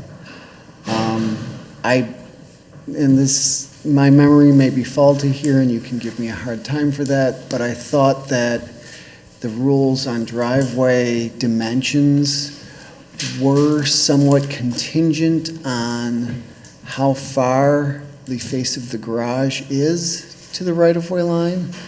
I'd have to go back and read those zoning rules. I do not know them. So I think it's ruled by 1073E4A, driveways for residential attached garages. And it says, a residential driveway that provides access to an attached garage shall be no wider than the width of the garage as measured from the front of the garage. And then there's a figure 8 that shows visually a front-loading garage with a driveway that comes straight out right to the street. And I don't know if that's legally something that's part of the code or if it's just a demonstration.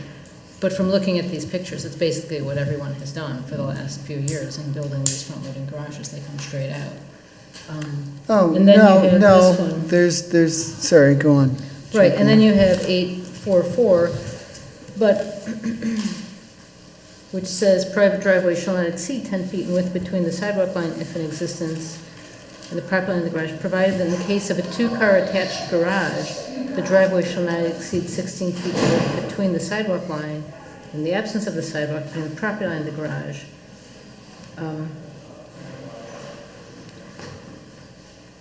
That seems to require that, but I think that for I think that must be, I think there is an inconsistency. So either 844 is not being applied, or else it's true that the other provision, 1073E and the figure 8, is what controls front-loading attached garages. But anyway, I mean, I don't particularly like the front-loading attached garages, but if getting back to incentives, I would lean more towards having a disincentive for the building of front-loaded attached garages, such that if you're going to do that, there's going to be a disincentive to do it because of the effect on the streetscape. I do not favor incentivizing by having a larger allowed impervious surface to not have a front-loader attached garage. I think that's going the wrong direction.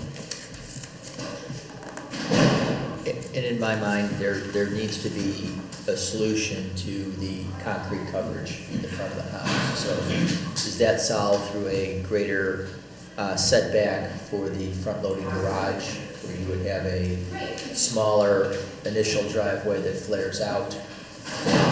That may be something to explore as an option, because in my mind, the streetscape is being adversely affected by just the coverage of just dead concrete.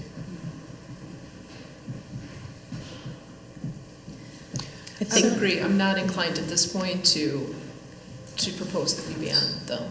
I'd like to look at incentives to minimize the impact on the streetscape, as other commissioners have said.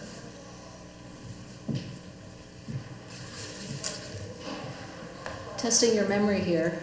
So recent demolitions, do you remember how many properties had a detached garage that was also demolished? And the new house had an attached front loader? How often are detached garages kept, such as the one on Woodside? Rarely. One house on Blackhawk kept the detached garage. I think there might have been one or two houses, I know one for sure, two for sure. One being the water pump house on Northgate Court. It had an attached garage. It was a whole different kind of thing than a house. So that had a fair bit of concrete in front of it and had the overhead bay things to get, for Public Works to get access into it. The other one didn't have a garage, period. It kind of had a carport, porte-cochere over the side, so it didn't have an actual garage, nor did it have a detached. It didn't have a attached garage, didn't have a detached garage, it just had the porte-cochere off the side of the house that the front porch kind of led to. So that's where people parked. It also had a gravel driveway.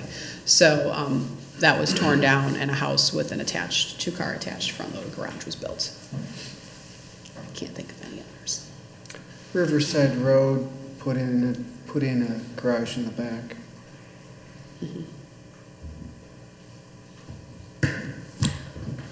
Regarding the house on Nuttall, since it's the one that's going up right now, and I noticed that if you look on the west side of Nuttall, and I counted the houses, there are 16 houses, I think, if you include the Tomic house, that front on that south side of Nuttall. And there are none with front-loading garages, except for the new house, which at least does have it set back, and it's kind of a courtyard situation. But that's the first one on that street, which, I don't know, it's considered kind of an estate, or one of these streets that were considered as part of the landmark status that now will have front-loading garage. So if there's going to be any more new houses built there, I mean, it just looks like the trend is to have the front-loading garages. It's weird that that's not chosen as the option.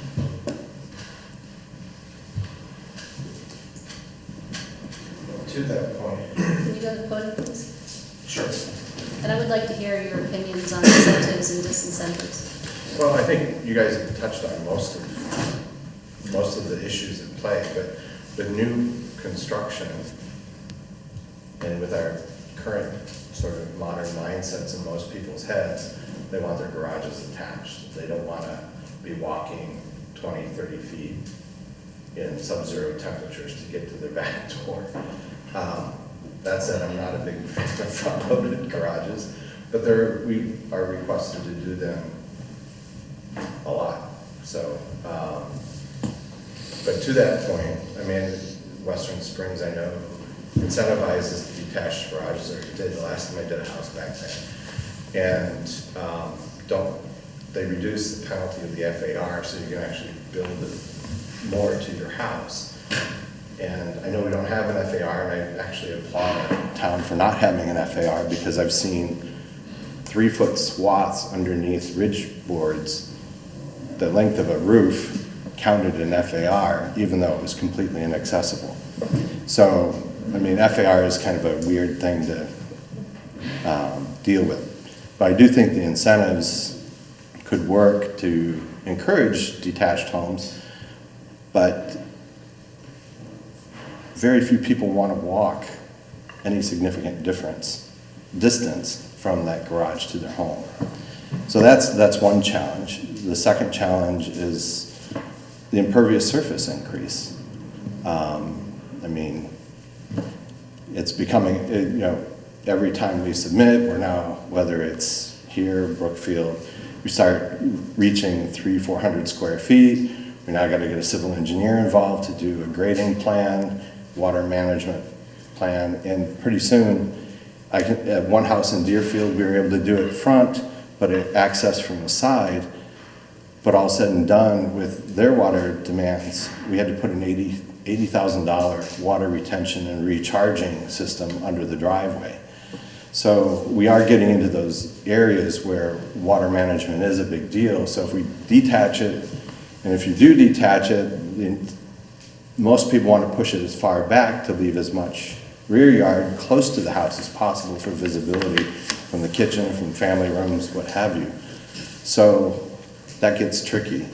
But again, the front-loaded garages create such a big area of impervious surface in the front yard that I tend to think those are very unattractive. It has been done in the past where you've got front-loaded paved areas that are done with permeable surfaces, bricks, and these tend to be a lot more attractive. They're, well, and I question how much more expensive they are because we just went through this on Riverside. You know, we did the attached garage in the back and separated it a little bit with the attachment. And in lieu of replacing what was concrete and doing a pressed concrete to make it a decorative surface, from that point back, it was actually less expensive to do a permeable driveway than to continue the concrete and stamp it. So I think there could be ways of incentivizing detached garages. I'm not sure how successful that would be because people don't want to walk out in the elements in the middle of winter. I think we're getting, you know, softer as time goes by when it comes to that issue. So,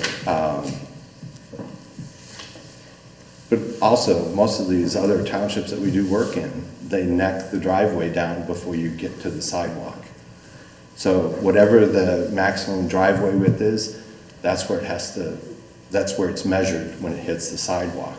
You can't have a 22 foot thing that comes all the way to the street, except in Chicago, and those are very unique circumstances where you got 25 and 30 foot wide lots, and that's a whole different ballgame. So, I mean, it's going to be a tricky thing to answer. I don't think we can get rid of it completely, but I do think there are things that need to be addressed to kind of help minimize the impact of those on our front yards. So.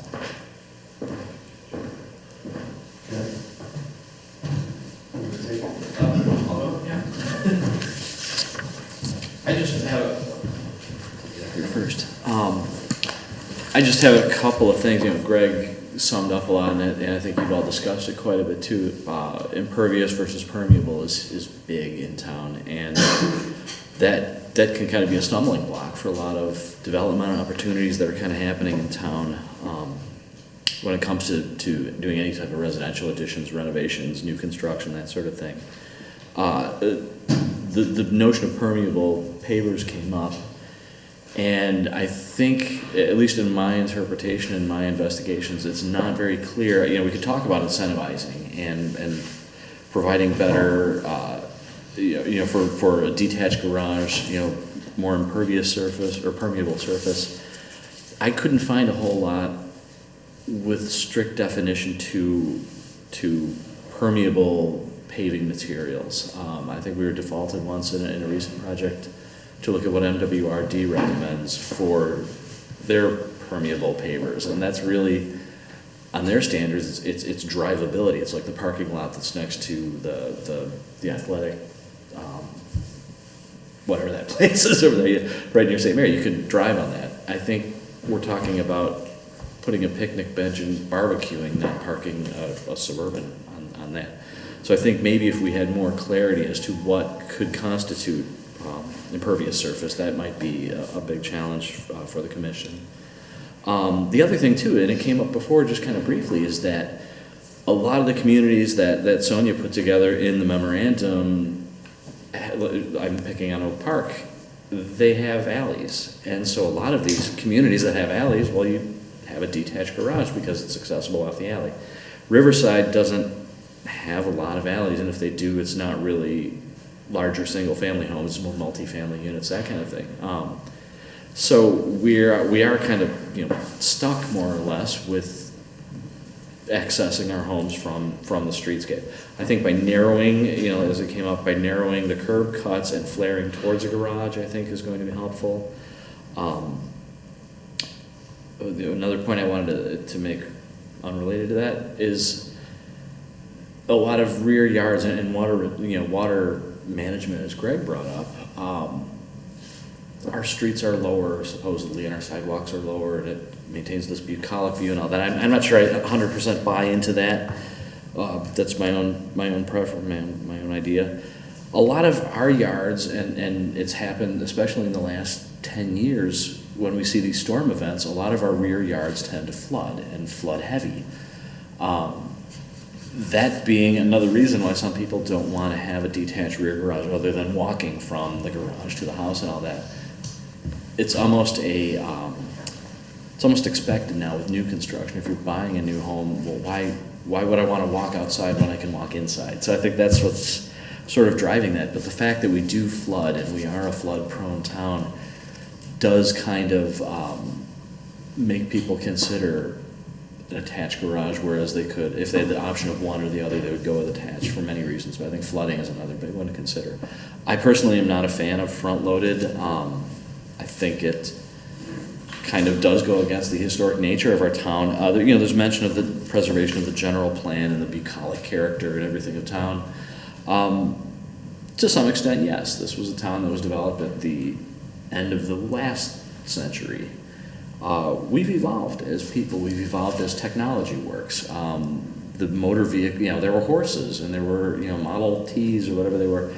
We are now a vehicular-driven society, and I think that plays a part in this whole discussion as well. So these are all just kind of points to sort of ponder. I don't really have an answer or a preference for any of these, but they're just kind of things to consider, amenities that are expected in residential construction these days necessitate kind of a front-loaded garage. Not that I like them, but to totally eliminate the idea, I think, is not in anybody's interest. I think people just choose to go elsewhere than Riverside.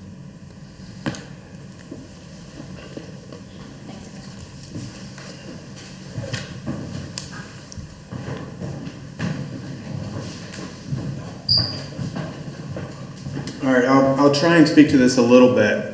I was kind of surprised to hear about it, to be honest, when it came up at the trustees meeting a month or so ago.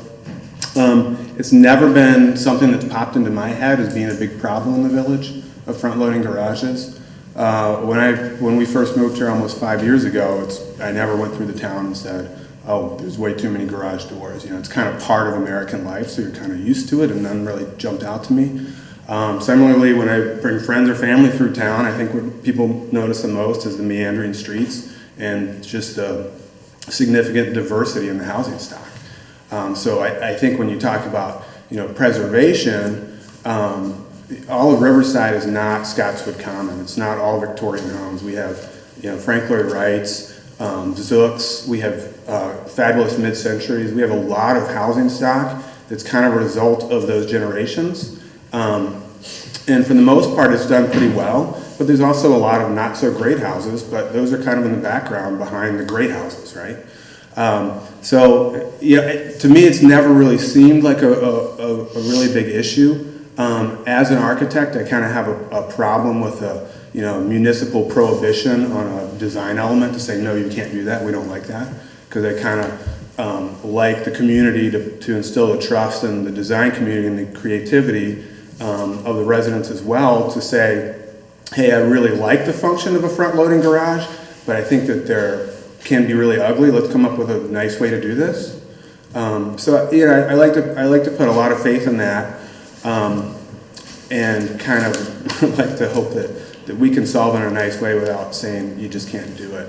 I also think that prohibiting them in a town like Riverside would be really, really difficult to define what a front-loading garage is, because every lot is so different. We have curved lot lines, and then you have to define, is it parallel to the front lot line that's curved? There's just a lot of weird semantics that would come into that, just for the purposes of saying, hey, we don't like garage doors on the front of our houses. And I think it's interesting to hear what the preservation from a landscape perspective is, because I totally understand that, and I kind of agree with it in a lot of ways.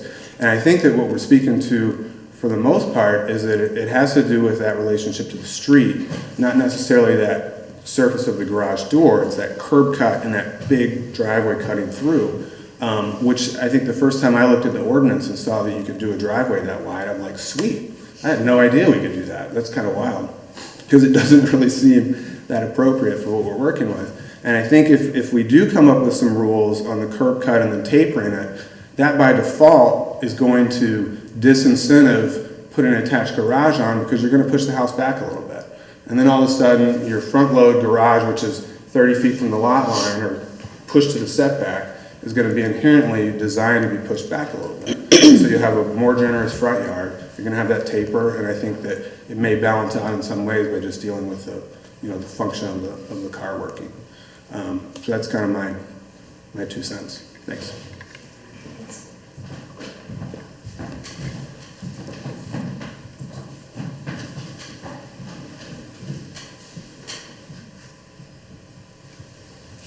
So I guess I didn't provide a lot of information on driveways per se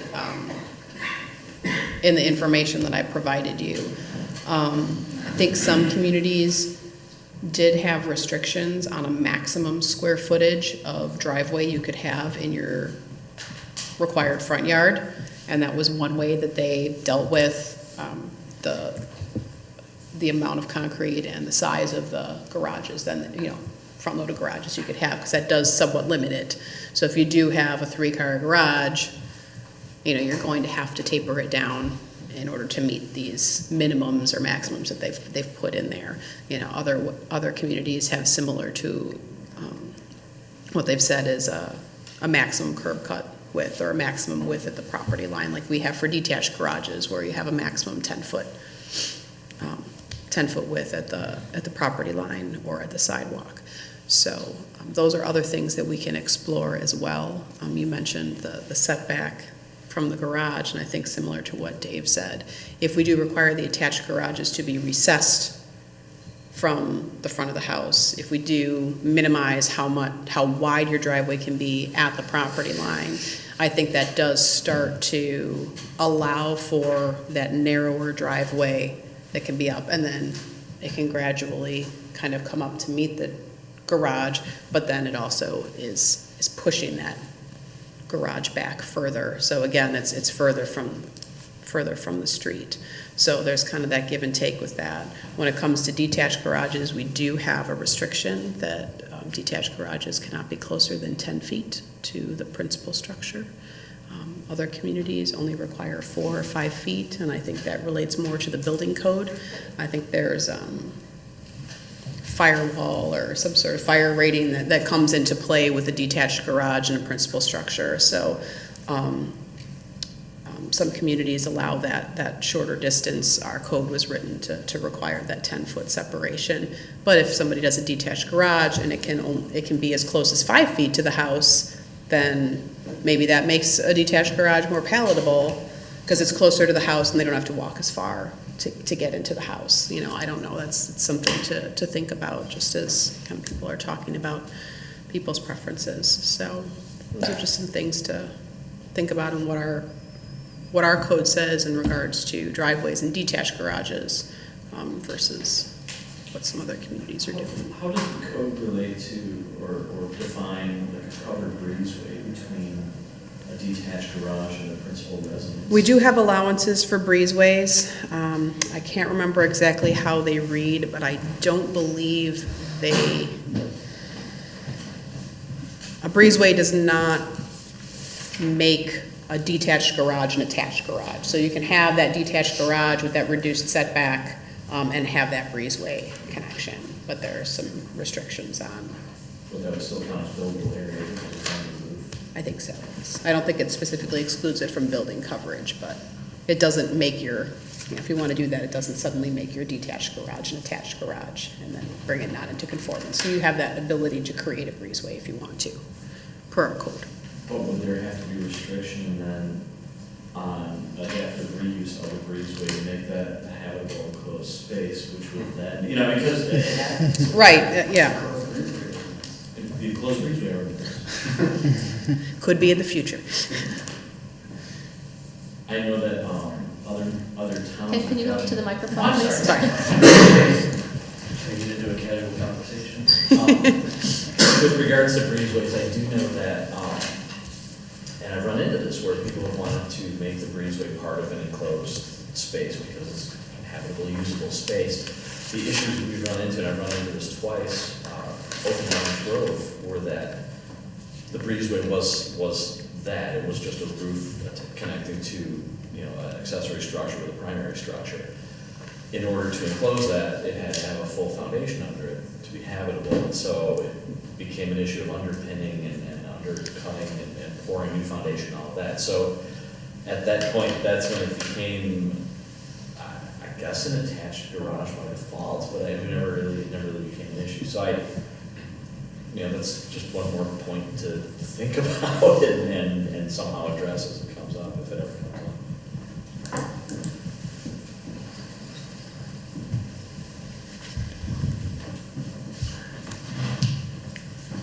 And then I suppose one more thing to put my little planner hat on and just talk about current planning issues is driverless cars and having less dependence on vehicles in general and perhaps less car ownership down the line.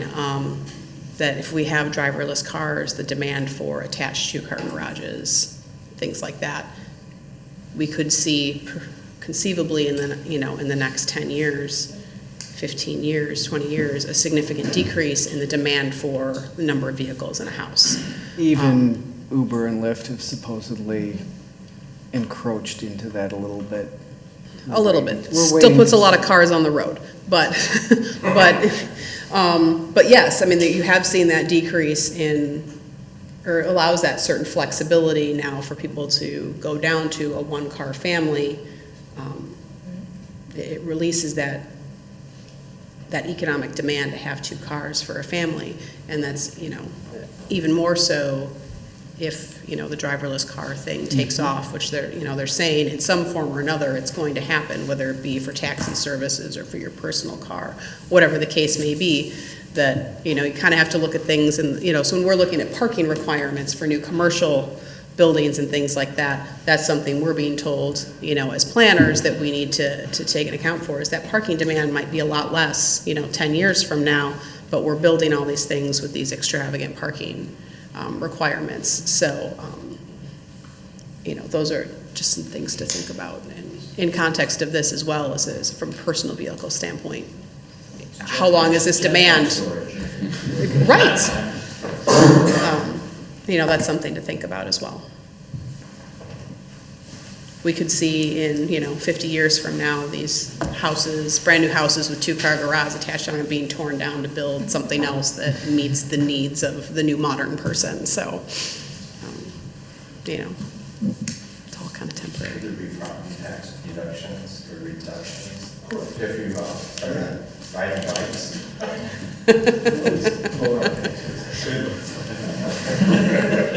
So we'll continue this discussion next month? We can do that. Question mark? Was that the? Right, well, if we're do we want to continue the discussion? What additional materials do you want me to provide? Is there a way, do you want me to start drafting something? I think also it would be good to give the board an update on what direction we think we're going, just to see if they're kind of on board with that particular route. If we think we're at that, if we just want more information, then I can certainly provide that, and then we can go down that road. Can you look at the building requirements that relate to distance between house and garage? I think that goes into the rules that the fire department has, but I might be wrong. For the detached garage separations? Correct.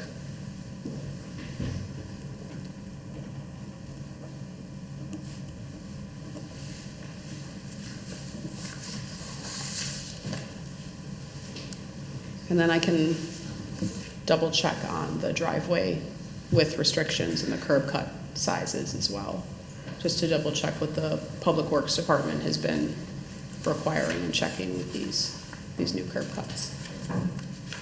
And you said breezeways are allowed under current code? Yes, we do allow for breezeways.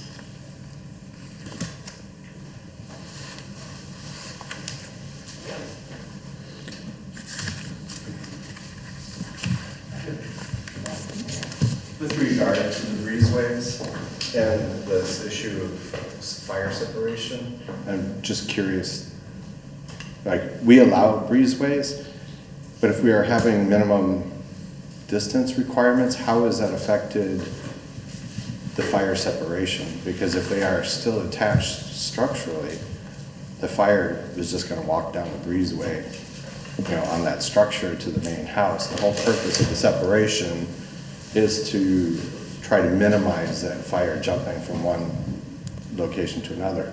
So like, you know, for instance, in Chicago, if you get within 10 feet, you jump up to a masonry wall and close to a 4-hour separation. I don't remember if it's 3 or 4, but the only way you can get to it is with a masonry structure.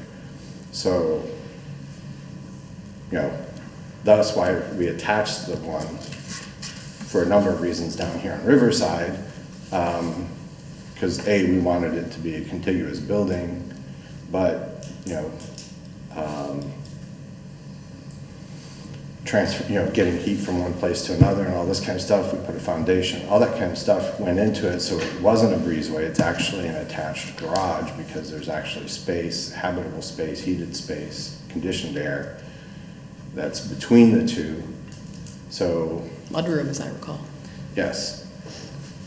So there's, you know, when you start talking about breezeway, have we addressed that fire separation issue? So We really had a lot of breezeways, so I can't speak to how it's being applied at this point, but it's in the code, so. it does come up, because if you've got a detached garage and you have to get to your house, even a roof covering is seen as a benefit. You know, because you're out of rain, you're out of sleet, all that kind of stuff.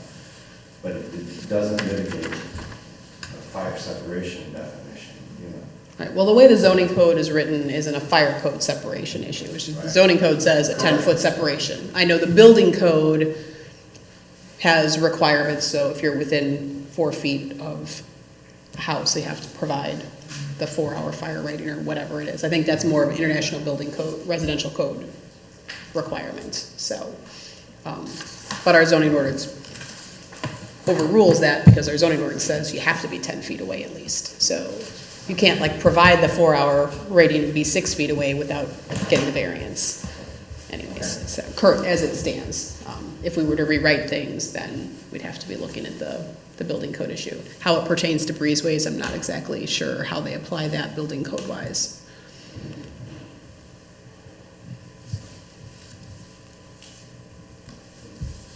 Anything else anybody wants me to put together for, how do we want to construct further discussion at the next meeting, just so I can kind of. One thing I would be interested in is any recommendations, guidelines on tapering. The scale at which you taper, which is reasonable. Okay. Taper rates. Possible incentives, I want to hear some of those.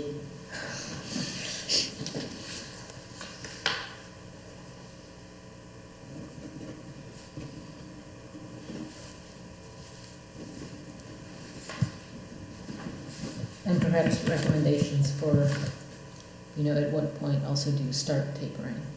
Like after 10 feet from the garage door, 15 feet from the garage door, 12 feet? When does the taper start when you pull out of the garage, basically? Right, because right now, we do have a restriction for the detached garages that the, you know, we call it the apron, can extend 20 feet from the face of the detached garage at most. Then it has to start tapering down to that 10-foot width. So, you know, there's a lot of people that kind of have a little bit of creep, and the driveway becomes the patio to the back door, you know. So kind of, you know, but their patio is asphalt like their driveway is. So, you know, and we do make allowances for turnarounds. So, you know, you can have that turnaround if you want, so that you can back out and then pull forward. So what's the difference? I noticed that. What's the difference between the turnaround provision and the apron provision? They seem to cover the same territory. Right, but your turnaround doesn't necessarily have to be 20 or more But can someone have both? wide. So Is both allowed? As long as you. I think so. You can have it be a little bit wide, you know, so the turnaround would allow for your driveway to be wider than your detached garage, so that you can back out and make that movement. But that area itself, you know, can't extend more than 20 feet before it starts to make that taper to the 10-foot. starts to dogleg down to the 10-foot and then comes past the house to the front of the So just street. clarification on that, he has to start tapering within 20 feet, or he has to get down to 10 feet within 20 feet? Has to start tapering at 20 feet. So it could be, 19 feet all the way to the sidewalk as long as it's. No, it has, when it's in the front yard, it's only allowed to be 10 feet Got wide, it, okay, so, thank you. yeah. Anything else? Okay. We got our schedule for next year. Please make sure to adjust the December date in your calendars. Motion to adjourn? Yes. Second.